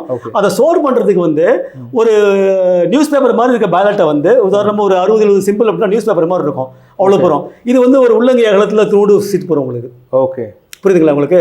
ஸோ இந்த உள்ளங்கை அகல சீட்டை மட்டும் ஒரு செக்யூர்டு பாக்ஸில் வந்து இன்னொன்று சொல்ல வந்தேன். இந்த இவிஎம்ல வந்து நீங்கள் விவிபேட்டில் பிரிண்ட் பண்ண உடனே இன்ஸ்டண்ட்டாக கட்டாயி உள்ளே விழுந்துடணும். அதை கேட்கணும், அதை யாருமே கேட்கல, அது வேணும். அது ஓகே, புரியுதுங்க இல்லையா? நீங்க போடுறீங்க, பாக்குறீங்க, பார்த்த உடனே கட் பண்ணி உள்ள விழுந்துடணும். உள்ள விழுந்ததே பாத்தீங்கன்னா ஒரு டிரான்ஸ்பரண்ட் சீல்டு பாக்ஸ்ல போட்டாங்க அப்படின்னாக்க அது யார் வேணா பார்க்கலாம், அது உள்ள விழுந்துருச்சு கண்டுபிடிக்கலாம். அதை செக்ரிகேட் பண்ணி கவுண்ட் பண்றதுக்கு மெஷின் வச்சுக்கலாம். நீங்க இப்போ நோட் எழுதுறதுக்குலாம் மெஷின் வந்து பாத்தீங்க இல்லையா? அதே மாதிரி QR கோடை போட்டு வச்சு நம்ம வந்து அந்த விவிபேட்டை பிரிண்ட் பண்ணி சொன்னாங்க. அந்த விவிபேட்டை அசார்ட் பண்ணி சரன்னு அடிச்சுட்டு ஒரு நேரத்தில் 1000 1 நிமிஷத்துல 1000 சீட்டை கவுண்ட் பண்ணி கொடுத்தோம் உங்களுக்கு. ஓகே. புரியுதுங்களா? பஞ்ச் பஞ்சாக கட்டி போடலாம். எப்படி ரூபா நோட்டை செக்ரிகேட் பண்ணி போடுறோமோ அதே மாதிரி இது அழகாக ஸ்கேன் பண்ணி ஒவ்வொரு கட்சிக்கான சீட்ஸை மட்டும் தனியாக அடுக்கி சர்ன்னு அதை எண்ணி கவுண்ட் கொடுத்துரும். இந்த கவுண்ட்டை இவிஎம் கவுண்ட்டை நீங்கள் மேட்ச் பண்ணிங்கன்னாக்கா அல்டிமேட் சொல்யூஷன் அது. Okay. This is what I am calling as a phygital solution. Okay. So இந்த ஃபிஜிட்டல் சொல்யூஷனில் வந்துட்டு இப்போ இவங்க இம்ப்ளிமெண்ட் பண்ண வேண்டிய இடம் எந்த இடத்துல தவறி இருக்காங்க நீங்கள் நினைக்கிறீங்க? தவறு இல்லை, சிஸ்டத்தையே மாற்றணும், இவிஎம் மாற்றணும். ஓகே. இந்த ப்ரெசென்ட் இவிஎம்மோட லிமிடேஷன் அவ்வளோதான், இதுக்கு மேலே ஒன்றும் பண்ண முடியாது. ஓகே. ஏன்னா இந்த ஸ்டாண்டர்ட் மிஷின்லாம் சொல்லிட்டேன் நான், இந்த பிரிண்ட் பண்ணுறதுக்கே எஸ்எல்இ வச்சு தனியாக ஒரு சாஃப்ட்வேர் வச்சு தான் பண்ண வேண்டியிருக்கு. அதை தாண்டி எதுவுமே பண்ண முடியாது. We need a better design. இப்போ இருக்கிற இவிஎம் வந்து பேப்பர் பேலட்டை கம்பேர் பண்ணும்போது அது பெட்டர் சிஸ்டம் சொல்லணும் வழிய இது பெஸ்ட் சிஸ்டம் நான் சொல்ல வரல. ஓகே. ஓகேங்களா? அது மட்டும் இல்லாமல் வந்துட்டு இதில் வந்துட்டு இப்போ நீங்கள் ஒரு கன்சாலிடேட்டட் சொல்யூஷனாக வந்துட்டு ஒரே ஒரு இவிஎம் மிஷினாக வந்துட்டு கொண்டு வரணும். இதுக்கு தனித்தனியான ஒரு இயந்திரம் வைக்காம ஒரு கன்சாலிடேட் ஆக்சஸ் வந்துட்டு சிங்கிள் சிஸ்டமாக நம்ம வந்து வச்சுக்கணும்னு சொல்றீங்க. ஆனால் இப்போ வந்துட்டு இதை ஹேக் பண்ணவே முடியாது, இது வந்துட்டு நம்ம இந்த தரவுல திருட முடியாது, இந்த தரவுல மாத்திர முடியாது அப்படின்னு வந்து தொடர்ந்து தேர்தல் ஆணையமும் ஆளுங்கட்சியும் சொல்லிட்டு வரும்போது நிறைய பேர் வந்து இதை மாத்திர முடியும் அப்படின்னு சொல்லி நிரூபிச்சிருக்கிறாங்க. மாத்திர முடியும்னு சொல்லிட்டு நிரூபிச்சிருக்கிறாங்க. ஸோ இப்படிப்பட்ட ஒரு தகவல்கள் வந்துட்டு செய்தித்தாள்களையோ நமக்கு சமூக வலைத்தளங்களையோ ஊடகங்கள்ல வரும்போது ஒரு நம்பகத்தன்மை உள்ள ஒரு விஷயமா வந்து எல்லாராலும் பார்க்கப்படுது இல்லையா? இது பண்ணிட முடியும், எங்கேயோ ஒரு வந்து நம்மளுடைய இன்ஃபர்மேஷனை எடுத்துட முடியும் அப்படின்னு சொன்னா இதுல வந்து எடுத்துட முடியுமே. ஏன் அப்படின்னு சொன்னா வந்துட்டு ஒரு 8 வருடங்களுக்கு முன்பதாக வந்துட்டு ஒரு 200 இவி மிஷின்கள் திருடு போனது. அந்த திருடு போனதுனால வந்துட்டு அந்த திருடு போன மிஷின்கள் இருக்கிற சோர்ஸ் கோடை வந்துட்டு நம்ம வந்து எடுக்க முடியும் அப்படின்னு சொன்னாங்க. பட் அது வந்து நீங்க சொன்னீங்க அதை டீகோடிஃபை எடுக்க முடியாது அப்படின்னு சொன்னீங்க. ஆனா இதுல வந்து பாத்தீங்கன்னா வந்து ஹைதராபாத்தை சேர்ந்த ஹரி கே பிரசாத் அப்படிங்கிறவர் வந்து இதை ஹேக் பண்ண முடியும் அப்படின்னு சொல்லி காமிச்சாரு. ஸோ அதை பத்தி நம்மளுடைய கருத்து. இது எலெக்ஷனுக்கு கேள்வி கேட்டாங்க. நீங்க கொடுக்குற மிஷினை உங்களுக்கு எங்க இருந்து கிடைச்சதுன்னு கேட்டாங்க. அதுக்கு பதில் அவர்கிட்ட முதல்ல கிடையாது. ஒண்ணு அந்த மிஷின் அவரே பண்ணியிருந்தாருனாக்க அது அவர் என்ன வேணா பண்ணலாம். அவரு பண்ணது நாங்க பண்ணது ஒரே கோடுன்னு உங்களால ப்ரூஃப் பண்ண முடியாது. எங்க கோடு செக்யூர் கோடு. இப்ப நீங்க ஒரு மிஷினை பண்ணி நீங்களே வந்து அதை ஹேக் பண்ற மாதிரி ப்ரொவிஷன் பண்ணி நீங்களே மாறி இருக்குன்னு காமிச்சிங்க அப்படின்னாக்க அதை வந்து நாங்க ஏத்துக்க முடியாது. ரெண்டாவது எங்க மிஷின் உங்களுக்கு வந்துச்சுனாக்க எங்க மிஷின் எப்படி உங்களுக்கு வந்துச்சு அதுக்கு முதல்ல நீங்க ஆன்சர் பண்ணணும். நீங்க மிஷினை வந்து நாங்க கம்பைல் பண்ணி தான் போட்டிருக்கோம், அது டீகோட் பண்ணவே முடியாது. இன்னொரு மிஷின் கொடுக்குறோம், நீங்க டீகோட் பண்ணி காமிங்க எனக்கு. ஓகேங்களா? கண்ணுக்கு முன்னாடி ஒரு மிஷின் சவால கொடுத்தது தேர்தல் ஆணையம் தானே? புரியல. தேர்தல் ஆணையம் தானே இந்த சவாலை கொடுத்தது. யாராவது ஹேக் பண்ணி காமிச்சீங்கன்னா உங்களுக்கு ஆமா எங்க மிஷினை ஹேக் பண்ணி காமிங்க. ஓகே. நீங்க உங்க மிஷினை ஹேக் பண்ணி காமிக்காதீங்க. அப்போ 2-3 சைட்ல பேன் இவிஎம் சொல்லிட்டு ஒரு சைட் கூட பார்த்தேன் நான். அது என்ன பண்ணாங்கன்னா இதெல்லாம் ஓட்டு போடுங்க சொல்லுங்க. நீங்க ஒரு சைட் கிரியேட் பண்ணி இதெல்லாம் இப்படி போட்டாக்க நீங்களே மாத்தி பண்ற மாதிரி ஒரு ப்ரோக்ராம் பண்ணி வச்சுட்டு இதே மாதிரி பண்ண முடியும், இதுதான் எலெக்ஷன் கமிஷன் பண்றாங்க சொல்றதெல்லாம் வந்து ஏற்றுக்கொள்ள முடியாத ஒண்ணு. அதெல்லாம் நீங்களே பண்ணது. சோ அவர் ஹேக் பண்ணது அவர் வந்து எலெக்ஷன் கமிஷனுடைய இவிஎம் மிஷின் கிடையாது. அப்படி இருந்ததுனாக்க அந்த மிஷின் எப்படி உங்களுக்கு வந்துச்சுங்கிறத நீங்க ப்ரூஃப் பண்ணணும். ரெண்டாவது இப்போ புதுசா இவிஎம் ஒரு மிஷின் கொடுத்தாங்கன்னாக்க அதை உங்களால மாத்தி காமிக்க முடியுமா காமிக்கணும். இது எல்லாத்துக்கும் தாண்டி ஒரு முக்கியமான விஷயம் சொல்றேன். சொல்லுங்க. நீங்க ஹேக் பண்ணணும்னு டேம்பர் பண்ணணும்னு நாங்க முடிவு பண்ணோம்னாக்க அதாவது எலெக்ஷன் கமிஷன் முடிவு பண்ணாங்கன்னாக்க இப்படி ஈஸியா எல்லாம் நீங்க ப்ரூஃப் பண்ற மாதிரிலாம் பண்ண மாட்டோம் நாங்க. ஓகே. புரியுதுங்க இல்லையா? there is a concept called Easter egg. இந்த ஈஸ்டர் எக் அப்படிங்கிறது வந்து ஹிடன் ட்ரெஷர் அப்படிங்கிற மாதிரி சொல்லுவோம் நம்ம. ஓகே. அது எப்படி பண்ணுவோம் அப்படின்னாக்க ஒரு மிஷினோட லாஜிக் மாறணும் அப்படின்னாக்க ஒரு ஸ்பெசிபிக் சீக்வன்ஸ் ஆஃப் கீ ஸ்ட்ரோக்ஸை வந்து இந்த இன்டர்வெல்ல கண்டினியூஸா ப்ரெஸ் பண்ணாக்க அது லாஜிக்கை மாத்திர முடியும். ஸோ இதை வந்து நீங்க வந்து எத்தனை தடவை நீங்க டெஸ்ட் பண்ணாலும் அதை உங்களால் கண்டுபிடிக்க முடியாது. உதாரணமாக ஒரு 2வது கீ 4 தடவை, 3வது கீயை 3 தடவை, 4வது கீ 5 தடவை, மறுபடியும் 3வது கீ 4 தடவை, இந்த மாதிரி ஒரு சீக்வன்ஸ் தட்டி அமுக்கி வச்சுட்டு நீங்க ஒரு ஓட்டை போட்டீங்க அப்படின்னாக்க அப்போ வந்து என்ன பண்ணணும்னா அந்த லாஜிக்கை மாற்றி விட்டுற முடியும். That is only possibility. அதுவும் பார்த்தீங்கன்னா ஒவ்வொரு மிஷின்லையும் அந்த லாஜிக்கை வச்சு ஒவ்வொரு தொகுதிக்கும் இந்த லாஜிக்கை சென்ட் பண்ணணுங்கிறது செகண்ட் ப்ராக்டிகலி இம்பாசிபிள். அந்த கீ ஸ்ட்ரோக் ஒருத்தர் ஞாபகம் இருந்து அவன் எங்கேயாவது போய் அமுக்கணும்னா தான் முடியும். அது மாற்றி அமுக்கினா எதிர்கட்சிக்கு போறதுக்கும் வாய்ப்புகள் இருக்கு. ஸோ இதெல்லாம் வந்து அவ்வளோ பெர்ஃபெக்டா பண்ண முடியுங்கிறதெல்லாம் வந்து ஹைலி இம்பாசிபிள்.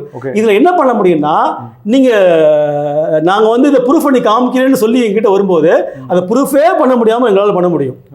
அதை வந்து ஒரு ஈஸ்டர் எக் வச்சுட்டோம் அப்படின்னாக்க நீங்க என்ன காம்பினேஷன்ல பண்ணாலும் பண்ண முடியாது. இது வந்து ஒரு ஹை செக்யூர்டு பாஸ்வேர்டு மாதிரி. இது அந்த பாஸ்வேர்டை போட்டால் மட்டும்தான் அது லாஜிக் லாஜிக் மாற்ற முடியும். Okay. அந்த பாஸ்வேர்டு போடாமல் லாஜிக்கை மாற்றவே முடியாது. Okay. ஸோ அதை டேப்பர் பண்ணணும்னு நினைச்சாங்கன்னாக்க அது எலெக்ஷன் கமிஷனே பண்ணுது அப்படின்னாக்க இப்படி தான் போவாங்கள ஒழிய நீங்கள் ஈஸியாக உங்களுக்கு ஹேக் பண்ணுற மாதிரிலாம் சிஸ்டம்ல கொடுக்க மாட்டோம். ஆனால் பட் நல்ல பட் அந்த தகவலுடைய பதில் வந்து நீங்க சொல்லிட்டீங்க. ஆமா, ஆனா இன்னுமே வந்துட்டு எலெக்ஷன் கமிஷன் வந்து அந்த தகவல் வந்து சொல்லவே இல்லை. அது கொடுக்க மாட்டாங்க. ஏன்னா சோர்ஸ் கோட கொடுத்துட்டோம் அப்படின்னாக்க தட் இஸ் அது செய்ய முடியுமா, அது வந்து எடுக்க முடியுமான்னு கேட்டதுக்கு எலெக்ஷன் கமிஷன் கிட்ட ஆன்சரே இல்லை. அவங்க அதை பத்தி ஆன்சருமே சொல்லலை. இல்லை, எலெக்ஷன் கமிஷன் சொல்லுதோ இல்லையோ ஒரு ஃபர்ம்வேர்ல இருக்கிற ஒரு சாஃப்ட்வேர் கோட ப்ரோக்ராமபிள் கோட மாற்றவே முடியாது. ஓகே, அது வாய்ப்பே கிடையாது, எங்கேயுமே கிடையாது. அமெரிக்காவில் இருக்க கம்ப்யூட்டர்ல கிடையாது. இந்த கம்ப்யூட்டர் டெர்மினாலஜி அப்படிதான். மெஷின் ரீடபிள் கோடா மாற்றியாச்சு அப்படின்னாக்கா திருப்பி அதை வந்து ப்ரோக்ராமபிள் கோடா மாற்ற எடுக்க முடியாது. ஓகே, ஸோ இந்த மாதிரி வந்துட்டு இந்த இவிஎம் மிஷினை சுற்றி இத்தனை குழப்பங்கள் இத்தனை சர்ச்சைகள் இருக்கிறது வந்துட்டு மிக முக்கியமாக வந்துட்டு அரசியல் வட்டாரங்களில் அவங்க சொல்லக்கூடிய கருத்துக்கள் என்னென்னா, இப்போ நேபாள், பூட்டான் இந்த மாதிரியான சில நாடுகளுக்கு வந்துட்டு இவிஎம் மிஷின் வந்துட்டு இந்தியா தயாரித்த இந்த மிஷினை தான் வந்துட்டு அங்கே சேல் பண்ணுறாங்க, இன்னும் சில நாடுகளுக்கு சேல் பண்ணுறாங்க. ஸோ அப்படி அந்த அங்கே சேல் பண்ணக்கூடிய இந்த வர்த்தகம் வந்துட்டு இப்படிப்பட்ட ஒரு கருத்துக்களால அந்த வர்த்தகம் தடைப்பட்டுடும். அதனால வந்துட்டு தேர்தல் ஆணையம் இதை பத்தின மிகப்பெரிய ஒரு விஷயத்துக்கு யாரை வந்து முன் வந்தாலுமே அவங்கள வந்துட்டு அது வந்து அப்ரிஷியேட் பண்றது இல்லை அப்படிங்கிற மாதிரி ஒரு கருத்து இருக்கு. இல்ல, நம்ம தேர்தல் ஆணையம் வந்து மற்ற கண்ட்ரி கொடுக்குறாங்க, அதனால ஒரு கணிசமான வருமானம் வருகிறது முக்கியம் தான், ஒத்துக்கிறேன் நான். பட் அது முக்கியமான விஷயம் கிடையாது. தேர்தல் ஆணையத்துக்கு வந்து பணம் சம்பாதிக்கணுங்கிறது பிரைமரி டார்கெட் கிடையாது, பிரைமரி அப்ஜெக்டிவ் கிடையாது. இந்திய தேர்தல் சரியா நடத்தணுங்கிறது அவங்களுடைய பிரைமரி அப்ஜெக்டிவ். இதுவே பல ஆயிரம் கோடி பிசினஸ் இது உங்களுக்கு.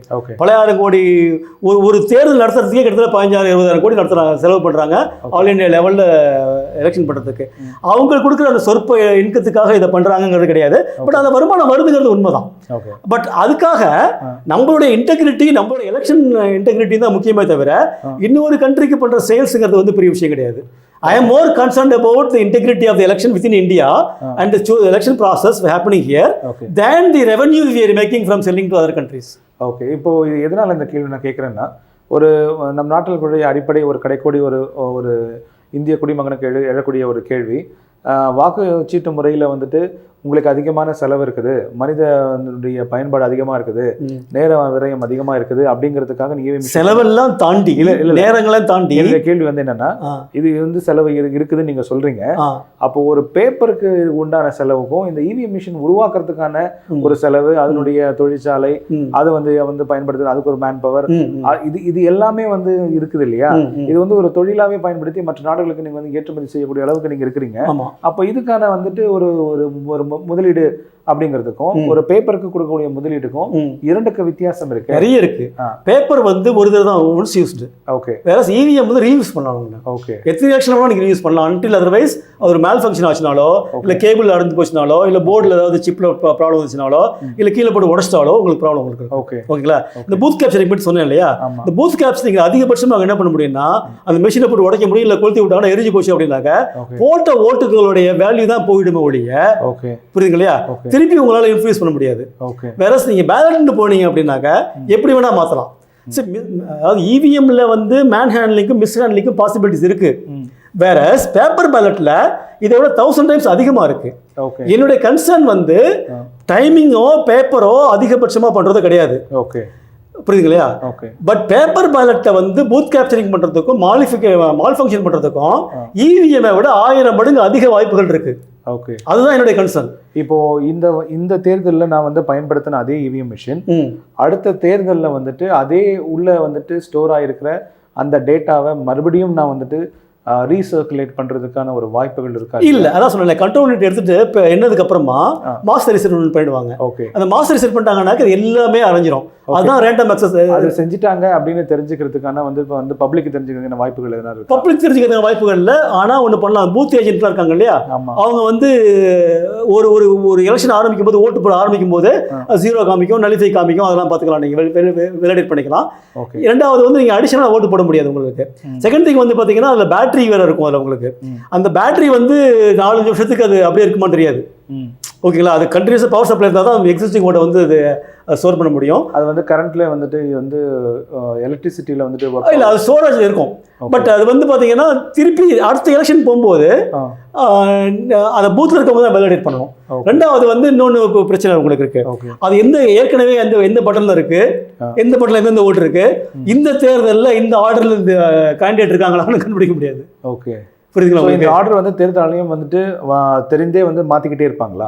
எந்த ஆர்டர்? இப்போ வந்து போன தேர்தல் ஒரு ஆர்டர் வச்சிருக்காங்கன்னா, ஏன்னா ஆல்பபெட்டிக்கலா அவங்க ஆர்டர் பண்றது இல்லைன்னு அவங்க சொல்றாங்க. ஆமா, அப்படின்னும் போது அப்போ இந்த போன தேர்தலில் வந்துட்டு அவங்க வச்ச அந்த ஆர்டருக்கும் இந்த தேர்தல் அவங்க அந்த வரிசைக்கும் இந்த ஆர்டர் வந்து தொகுதிக்கு தொகுதி depending upon the number of candidates and அதை மாறுபடும் உங்களுக்கு. ஓகே, ஒவ்வொரு தொகுதியிலையும் நாமினேஷன் லிஸ்ட் ஃபைல் பண்றோம் இல்லையா, அதுக்கப்புறம் தான் லிஸ்டே தெரியும் உங்களுக்கு. ஓகே, ஸோ அது வந்து நீங்க சொல்ற மாதிரி பாத்தீங்கன்னா கடைசி அந்த தருவாயில மட்டும் எலெக்ஷன் நாமினேஷன் முடிஞ்சு கேண்டிடேட் ஆர்டர் போடுறதுக்கு அப்புறமா தான் ஏதாவது நீங்க மேனிபுலேட் பண்ண முடியும். ஸோ இந்த இவிஎம் மிஷின் வந்து அதுக்கு முன்னதாகவே வந்துட்டு அதுக்கு முன்னாடியே மேனுஃபேக்சர் பண்ணி டிஸ்பேச் பண்ணி எல்லாம் அனுப்பிச்சிடுவாங்க. ஸோ இந்த லிஸ்ட்ல இன்னும் வைக்கிறது கிடையாது, பண்ண முடியாது. அங்கே இங்கே அமுத்துனா அங்கே வரும், அவ்வளோதான். அது மட்டும்தான். அந்த இடத்துல வந்துட்டு நம்ம மேனுவலாக வந்து இவங்க பிரிண்ட் பண்ணி அங்கே வைக்கிறது மட்டும்தான். அந்த விவிபேட்டை வந்து என்ஹான்ஸ்ட் விவிபேட் சிஸ்டம் கண்டிப்பாக வேணும். ஓகே, ஓகேங்களா. 100% கவுண்டபிள் சிஸ்டம் நமக்கு வேணும் உங்களுக்கு. ஓகே, ஓகேங்களா. பிரிண்ட் பண்ண உடனே கட் பண்ணி உள்ள விழுந்துற மாதிரி வேணும் உனக்கு. அது ஒரு டிரான்ஸ்பரண்ட் பாக்ஸா இருந்தா இன்னும் பெட்டர். ஓகே, ஓகேங்களா. டிரான்ஸ்பரண்ட் பாக்ஸ்னாக்க கண்ணாடி மாதிரி சொல்றேன் நான். பட் அதை ஓபன் பண்ண முடியாது, சீல்டா இருக்கணும் உங்களுக்கு. கம்ப்ளீட் சீல்ட் அண்ட் செக்யூரிட்டி எல்லாம் வச்சு நீங்க பண்ணி முடிச்சுட்டு அதை நீங்க மானிட்டர் பண்ணிக்கங்க. அது நீங்க ஒரு வீடியோ சர்வீஸ் கம்பெனி வச்சு 24/7 நீங்க பிராட்காஸ்ட் பண்ணிக்கங்க. சோ தட் அந்த பாக்ஸ் யாருமே ஓபன் பண்ணலன்னு தெரியும் உங்களுக்கு. ஓகேங்களா. QR கோட் எனேபிள் பண்ணி நீங்க அதை பிரிண்ட் பண்ணிட்டீங்கன்னாக்க அதை சார்ட் பண்ணி கவுண்ட் பண்றது பாத்தீங்கன்னா நம்ம நோட்டு கவுண்ட் பண்ற விஷயம் மாதிரி டக்குன்னு அடிச்சு போயிட்டே இருக்கலாம் நமக்கு. சோ அது வந்து என்ஹான்ஸ்ட் ஃபியூச்சரிஸ்டிக் சிஸ்டம் நான் பேசிட்டு இருக்கேன் நான். That is what ultimate solution. திருப்பி பேலட்டுக்கு போறோம் அப்படிங்கும்போது பாத்தீங்கன்னா எக்கச்சக்கமான பிரச்சனைகள் இருக்கு. ஓகேங்களா. எக்கச்சக்கமான பிரச்சனைகள் இருக்கு. நீங்க நியூஸ் பேப்பர் 60 பேர் இருந்தாங்கன்னாக்க நீங்க நியூஸ் பேப்பரை மாத்தி அதை பார்த்து படிச்சு ஓட்டு போறதுக்குள்ள 5 நிமிஷம் 10 நிமிஷம் ஆயிடும். உங்களால ஓட்டு போட ஒரு நாளைக்கு எலெக்ஷன் பண்ணவே முடியாது. சோ அதுல வந்து மனித தவறுகள் அதிகமா நடக்கிறதுக்கு வாய்ப்புகள் அதிகமா இருக்கு. அதுல கள்ள ஓட்டு விழுந்துரும், அதுல வந்து செல்லாத ஓட்டு விழுவோம், நடுப்புற குத்திடுவாங்க, குத்தாம ஓட்டுருவாங்க. ஒரு பாமர மக்கள் பட்டன் நமக்கிறத விட பார்த்து போடுறதுக்கு அது வந்து ரொம்ப கஷ்டமான வேலை. இப்போ இந்தியாவில இருந்து பாத்தீங்கன்னா நம்மளுடைய லிட்ரஸி ரேட் அப்படிங்கிறது வந்துட்டு 72.36% தான் இருக்கு. மீதி 23 வந்துட்டு பாத்தீங்கன்னா வந்து லிட்ரஸி ரேட் வந்து சுத்தமாவே கிடையாது. ஸோ ஆனா வாக்குரிமைங்கிறது எல்லாருக்குமான பொதுவான. கண்டிப்பா. ஸோ எல்லாருக்குமே வாக்குரிமை பொது. அப்படிப்பட்ட மக்கள் வந்து எப்படி வந்துட்டு வாக்குரிமை ஒரு இவிஎம்ல பாத்தீங்கன்னா ஒரு கேண்டிடேட் பேரும் சிம்பலும் இருக்கும். ஓகே, அந்த பேரை படிக்க முடியாதவங்களுக்காக தான், அந்த படிப்பறிவு இல்லாதவங்களுக்காக தான் அந்த சின்னமே நம்ம ஒதுக்கப்பட்டிருக்கோம். நீங்க சின்னத்தை பார்த்து ஓட்டு போடணுங்கிற கான்செப்ட் வந்ததே இதுக்குதான் காரணம். உங்களுக்கு நீங்க சின்னத்தை பார்த்து மட்டும் போறோம், நீங்க படிக்க வேண்டிய அவசியமே கிடையாது. சின்னத்துக்கு பக்கத்தில் இருக்க பட்டன் நம்பினா போறோம் உங்களுக்கு, அதை எல்லாருமே சொல்லி கொடுத்துருவாங்க. ஒரு பட்டன் நம்புறது வந்து பெரிய விஷயம் கிடையாது. அதுக்கு வந்து படிக்க வேண்டிய அவசியம் கிடையாது, ஏபிசிடி தேவையில்லை, ஆனாவன கூட தேவையில்லை, ரொம்ப சுலபம் தான். ஆமா ஆமா, அதுக்காக தான் சிம்பிளே வந்தது. சின்னம் உருவாக்கப்படுற நோக்கமே வந்து படிக்காத பாமரர்களும் ஒரு அவங்களுக்கு பிடிச்ச கேண்டிடேட்டுக்கு அந்த சிம்பிள் அந்த படத்தை அசோசியேட் பண்ணி ஓட்டு போடணும் அப்படிங்கிறது தான். ஸோ அப்போ ஓவராலாக வந்துட்டு உங்களுடைய பார்வையில் வந்துட்டு இவிஎம் மிஷினுங்கிறது பாதுகாப்பானது அப்படின்னு சொல்றீங்க. ஆமாம், அதாவது malfunctioning, manhandling, mishandling, இது இல்லாமல் பாதுகாப்பானது. ஓகேங்களா. இதில் இன்னொன்று சொன்னேன் உங்களுக்கு, technically tampering is possible, but practically not implementable. Okay, அது வந்து தேர்தல் ஆணையத்தினுடைய இசைவு இல்லாமல் வந்துட்டு தேர்தல் ஆணையத்தோட இசைவு இருந்தாலும் இம்ப்ளிமெண்ட் பண்ணுறது கஷ்டம். ஸோ அப்போ அதை வந்து பண்ணுறதுக்கு வாய்ப்பு இல்லை. ஸோ அதை மிஸ்யூஸ் பண்ணுறதுக்காகவும் மிஸ்யூஸ் பண்ணுறது நிறைய வாய்ப்பு இருக்கு, மிஸ்ஹேண்டில் பண்ணுறது வாய்ப்பு இருக்கு, கீழே போட்டு உடச்சறதுக்கு வாய்ப்பு இருக்கு, அந்த ஓட்டு நல்லிஃபை பண்ணுறதுக்கு வாய்ப்பு இருக்கு, ஓகே, கொளுத்தி விடுறதுக்கு வாய்ப்பு இருக்கு. ஆனால் கண்ட்ரோல் பிடிச்சதுக்கு அப்புறமா மாற்றுறதுக்கெல்லாம் வாய்ப்பு கிடையாது. ஸோ இது வந்து பார்த்தீங்கன்னா ஒரு 70-80% சேஃப்டி சிஸ்டம் தான் சொல்ல வரேன், ஒரு பாதுகாப்பான முறை தான். இன்னும் 30% குறைபாடுகள் இருக்கான கண்டிப்பா இருக்கு. இந்த 30% குறைபாடுகள் நீக்கிறதுக்காக நிறைய சஜஷன்ஸ் இருக்கு. என்ன மட்டும் இல்ல, பெரிய எக்ஸ்பர்ட்ஸ் இந்தியாவில் எக்கச்சக்கமான எக்ஸ்பர்ட்ஸ் இருக்காங்க, எக்கச்சக்கமான ஐடி கம்பெனிஸ் இருக்கு. உலகத்துக்கே நம்ம வந்து இங்க பெரிய பெரிய ஐடி சொல்யூஷன்லாம் கொடுத்துட்டு இருக்கோம் நம்ம. ஓகேங்களா. ஸோ இந்த ஒரு இவிஎம் சொல்யூஷன் கொடுக்கறதுலாம் ஒரு பெரிய விஷயமே கிடையாது. மனம் இருந்தால் மார்க்கம் உண்டு. நல்ல சிஸ்டம் பண்ணணும் அப்படின்னு கவர்மெண்ட் ஆஃப் இந்தியாவும் எலெக்ஷன் கமிஷனும் முடிவு பண்ணி இதை விட பெட்டர் சொல்யூஷன் கொடுக்கணும்னு சொல்லி முடிவு பண்ணாங்க அப்படின்னாக்க மேட்டர் ஆஃப் 2 இயர்ஸ்ல ஒரு பெர்ஃபெக்ட் சிஸ்டம் பண்ண முடியும். அதுக்கான முழு ஐடியாவும் இன்னும் சொல்ல போனா என்கிட்ட இருக்கு. Okay, very good sir. இந்த இவிஎம் சிஸ்டம் என்பது பாதுகாப்பானது தான். ஆனால் அது ஒரு சில திருத்தங்களை நம்ம அதில் கொண்டு வந்தோம்னு சொன்னால் இன்னும் நம்பகத்தன்மையுடையதாக அது மாறிடும் அப்படிங்கிறது மாதிரி நீங்கள் சொல்லியிருக்கீங்க. அது மட்டும் இல்லாமல் அதில் வந்துட்டு நீங்கள் யாருக்கு ஓட்டு போடுறோம் அப்படிங்கிறத நேரமும் காலமும் குறிப்பிடும் வழியாக அந்த வந்து விவிபேட்ல வந்து நம்ம வந்து அந்த இருந்ததுன்னு சொன்னா விவிபேட்ல மட்டும் இல்ல இவிஎம்லயே வந்து அந்த ஓட்டியை க்ளோஸ் பண்ணா மறுபடியும் போடக்கூடாதுன்னு சொல்லி வச்சிருந்தோம் உங்களுக்கு. ஓகே, புரியுதுங்களா? ஒரு தடவை ஓட்டு போட்டு 6 மணிக்கு, அதாவது 10ஆம் தேதி இந்த மாசம் 5 மணிக்கு டைம் செட் பண்ணிடணும் உங்களுக்கு. ஓகே, அந்த 5 மணி 1 செகண்ட் போடுறது கூட ஓட்டு பதிவாக கூடாது. ஓகே, அந்த கால நேரத்துக்குள்ள தான் போடணும். ஆமா, அதெல்லாம் வந்து இப்போதைக்கு இல்ல. அதெல்லாம் கொண்டு வர முடியுமானா முடியும். பட் அதுக்கு வந்து பாத்தீங்கன்னா இந்த போர்டு வச்சு பண்ண முடியாது. we have to have a definitely brand new design, advanced. ஆமா, brand new டிசைன் பண்ணி டெக்னாலஜிலாம் பண்ணணும் உங்களுக்கு. பட் அது டெஃபினட்டாக பண்ணக்கூடியது தான், பண்ண முடியாது கிடையாது. இப்போ நம்ம எலெக்ஷன் கமிஷன் இதை மட்டுமே வச்சுக்கிட்டு இப்படி தான் பண்ணுவேன்னு அடம் பிடிக்கிறதையும் நான் ஒத்துக்கிறேன். ஓகே, புரியுதுங்க இல்லையா? அதே சமயத்தில் நீங்கள் வந்து எதாவது நாள் இதுக்கு போயிடும் அப்படின்னு சொல்ற குற்றச்சாட்டும் கண்டிப்பாக ஒத்துக்கொள்ளக்கூடிய கிடையாது. ஓகே, ஸோ மக்களை பார்த்து கொண்டிருக்கிற இந்த மக்களுக்கு இவிஎம் மிஷின் சார்ந்து உங்களுடைய கருத்துக்கள் இறுதியா நீங்க என்ன சொல்ல விரும்புறீங்க? முதல்ல எல்லாரும் நீங்க ஓட்டு போடணும். ஓகே, புரியுதுங்க இல்லையா? ஓகே, சிஸ்டத்துல ப்ராப்ளம் இருக்கு, ஃப்ளா இருக்கு அப்படிங்கிறதுக்காக not voting is not a solution. Okay, ஓகேங்களா? Not voting is definitely not a solution. இந்த இவிஎம்லையோ இல்லை சில ஐயப்பாடுகளோ குறைபாடுகளோ இதை சில பிரச்சனைகள் சொன்னீங்க அப்படின்னாக்க இதுக்காக ஓட்டு போடாமல் இருந்தீங்க அப்படின்னா அது ஒரு சொல்யூஷனே கிடையாது. கண்டிப்பாக நீங்கள் ஓட்டு போட்டே ஆகணும். நீங்கள் சொன்னீங்க ஆரம்பத்தில் சொன்னீங்க 100% சொன்னீங்க. நீங்கள் உண்மையிலே பார்க்க போனால் இந்த கள்ள ஓட்டுக்கள், காசு கொடுத்து வாங்குற ஓட்டுகள் இதெல்லாம் சேர்த்தே சராசரியாக 65% தான் ஓட்டு போடுறாங்க. 35% ஓட்டு பதிவே ஆகிறதில்லை. இந்த பதிவாகாத ஓட்டுக்கள் தான் கள்ள ஓட்டாக போடப்படுகின்றன. நான் சொல்ல மாதிரி ஃபிஜிட்டல் சொல்யூஷன் வந்துடுச்சு அப்படின்னாக்க fast easy economy and physical which can be compared and tallied. ஓகேங்களா? நீங்கள் போடுற ஓட்டும் அங்கே பொட்டியில் விழுந்துருக்கிறது அந்த சீட்டும் டேலி ஆகிடுச்சுனாக்க இந்த கேள்விக்கு இடம் இல்லை. நான் போட்ட ஓட்டு வந்து அந்த கட்சிக்கு தான் போச்சாங்கிறத நிரூபிக்கிறதுக்கான கேள்விக்கு இடமே கிடையாது. அது கண்டிப்பாக சாத்தியம். ஓகேங்களா? ஒரு இவ்வளோ பெரிய டெமோக்ராட்டிக் கண்ட்ரியில் வந்து ஒரு சொல்யூஷன் வேணும் அப்படின்னாக்கா இந்த பேப்பர் லாஸை வந்து நம்ம பண்ணி தான் ஆகணும். இன்றைக்கி நீங்கள் டிஜிட்டலில் வந்து நீங்கள் பார்த்தீங்கன்னா நீங்கள் எல்லா நியூஸும் வந்து டிஜிட்டலில் வந்துடுது. அதுக்காக நியூஸ் பேப்பரில் பிரிண்ட் பண்ண விட்டாங்களா? அது போயிட்டுருக்கு. ஓகேங்களா? நீங்கள் பேடிஎம், ஃபோன்பே, யூபிஐ கோடுலாம் நீங்கள் பே பண்ணிட்டுருக்கீங்க, ஜிபேலாம் பண்ணிட்டுருக்கீங்க. நீங்கள் அது கரன்சியை விட்டோமா? நம்ம இல்லை, கரன்சியும் இருக்குது. நீங்கள் ஒரு கேள்வி கேட்டீங்க, அதுக்கு நான் பதில் சொல்கிறேன். இப்போ என்ன சொல்ல கேட்டிங்கன்னா, நான் போடுற ஓட்டு இந்த பட்டன் நமக்கு வந்து இதுதான் போடுறதா கேட்டீங்க நீங்கள். ஆமாம். இப்போ பேடிஎம்மில் நீங்கள் ஒரு யூபிஐல ஃபோன் பேலையோ நீங்கள் வந்து பே பண்ணுறீங்க. நீங்கள் 100 ரூபா எனக்கு அனுப்புறீங்க. சரிங்க இல்லையா? நீங்கள் போடுறது 100 ரூபா போடுறீங்க. இதே பேடிஎம்மோட ஆப்பில் அது 500 ரூபாய் எனக்கு மாற்ற முடியுமானா முடியும். புரியுதுங்க இல்லையா? இந்த கேள்வி நீங்க கேட்கறது கிடையாது. ஏன்னா இந்த 100 ரூபாய் 500 ரூபாய் போட்டு காமிச்சா அப்படின்னாக்கா அது பிராக்டிகலா இம்ப்ளிமெண்ட் பண்ண முடியாது. டெக்னிக்கலா பண்ண முடியுமானா முடியும். இந்த பிரச்சனை தான் இங்கேயும். டெக்னிக்கலா இவிஎம்ல எந்த பட்டன் நமக்குனால எதுக்கு வேணா போக முடியும். பட் பிராக்டிகலா இம்ப்ளிமெண்ட் பண்ண முடியாது. அதே மாதிரி ஒரு பேங்க்ல நீங்க வந்து ஒரு பெரிய மேனேஜர், செக்யூரிட்டி ஆஃபீஸர், ஹையஸ்ட் லெவலில் இருக்கீங்க. உங்க பேலன்ஸ்ல வந்து ஒரு 0 ஆட் பண்ண முடியுமா? முடியும். டெக்னிக்கலா முடியும். பிராக்டிகலா முடியுமா? பிராக்டிகலா முடியாது. அதுதான். ஓகே, சரிங்களா? இதே தான் எலெக்ஷன் கமிஷனோட பிரச்சனையும். எலெக்ஷன் கமிஷன் நினைச்சா ஒரு 0 ஆட் பண்ண முடியும், எந்த பக்கத்துல கூட எதுக்கெல்லாம் பண்ண முடியும். பட் அதை ப்ராக்டிகலாக இம்ப்ளிமெண்ட் பண்ணணுங்கிறது வந்து நடைமுறை சாத்தியம் அல்ல. ஓகே, இதனால நீங்கள் என்ன பண்ணால் முதல்ல உங்களுடைய கடமையை போட்டுருங்க. நான் நோட்டாவை சஜஸ்ட் பண்ணல. உங்களுக்கு யாரையுமே பிடிக்கலனாக்க குறைஞ்சபட்ச நோட்டாவுக்காவது போடுங்கன்னு கேட்குறேன் நான். உங்கள் ஓட்டு போடாமல் மட்டும் இருந்துடாதீங்க. கண்டிப்பாக நீங்கள் ஓட்டு போடணும். இந்த சிஸ்டத்தை வந்து சரி பண்ணணும் அப்படின்னாக்க ஒட்டுமொத்த வாக்காளர்களும் நம்ம ஜனநாயக பவர். நிறைய பேர் சொல்லுவாங்க ஓட்டு போடுறது என்னுடைய உரிமை, கடமை அப்படிம்பாங்க. ஓட்டு போடாததும் என்னுடைய உரிமை. ஆனால் நான் ஓட்டு போடலைன்னா I am losing my power. ஓட்டு வந்து கடமை, உரிமையை தாண்டி அது என்னுடைய பவர், சக்தி. அந்த பவரை நான் யூஸ் பண்ணணும் அப்படின்னாக்க ஓட்டு போட்டு தான் ஆகணும். என்னுடைய ஃப்ரெண்ட்ஸ் நிறைய பேர் சொல்லுவேன், ballot is more powerful than a bullet. ஓகேங்களா? ஒரு துப்பாக்கியாலேயோ ஒரு புல்லட்டால் சாதிக்கக்கூடிய முடியாததை உங்களுடைய ஒரு விரல் சாதிக்கும். ஒரு விரல் புரட்சி செய்வோம். இவ்வளவு நேரமாக வந்து இவிஎம் மிஷினுடைய பாதுகாப்பு தன்மை பற்றியும் அதனுடைய பயன்பாடுகள், அதை சுற்றி உள்ள சர்ச்சைகள், அதுக்குள்ளே வந்து குளறுபடிகள், அதற்கான தீர்வுகளை பற்றி வந்துட்டு ஐயா வந்து இவ்வளோ நேரம் நமக்கு வந்து சொன்னாங்க. இதில் நாம் புரிஞ்சிக்க வேண்டிய ஒரு விஷயம் என்னன்னு சொன்னால், ஓட்டுரிமை அப்படிங்கிறது வந்துட்டு முழுக்க 100% ஜனநாயக முறை. அது ஒவ்வொருத்தருடைய பிறப்புரிமையை நம்ம நினைச்சா மட்டும்தான் அந்த ஓட்டுரிமையை நம்மளால் வந்துட்டு உணர முடியும்.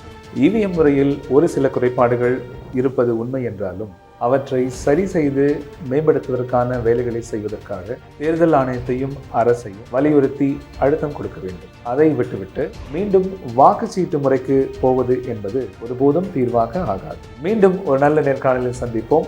இந்த வீடியோ உங்களுக்கு பிடிச்சிருந்ததுன்னா மறக்காமல் லைக் பண்ணுங்கள், சப்ஸ்கிரைப் பண்ணுங்கள், உங்களுடைய நண்பர்களுக்கு ஷேர் பண்ணுங்கள். இந்த வீடியோ உங்களுக்கு பிடிச்சிருந்துச்சுன்னா, இதில் இருக்க இன்ஃபர்மேஷன் உங்களுக்கு ரொம்ப தெளிவாக இருந்ததுன்னாக்கா கண்டிப்பாக சப்ஸ்கிரைப் பண்ணுங்கள், ஷேர் பண்ணுங்கள், மறக்காமல் கமெண்ட் பண்ணுங்கள். நன்றி, வணக்கம். நன்றி, வணக்கம்.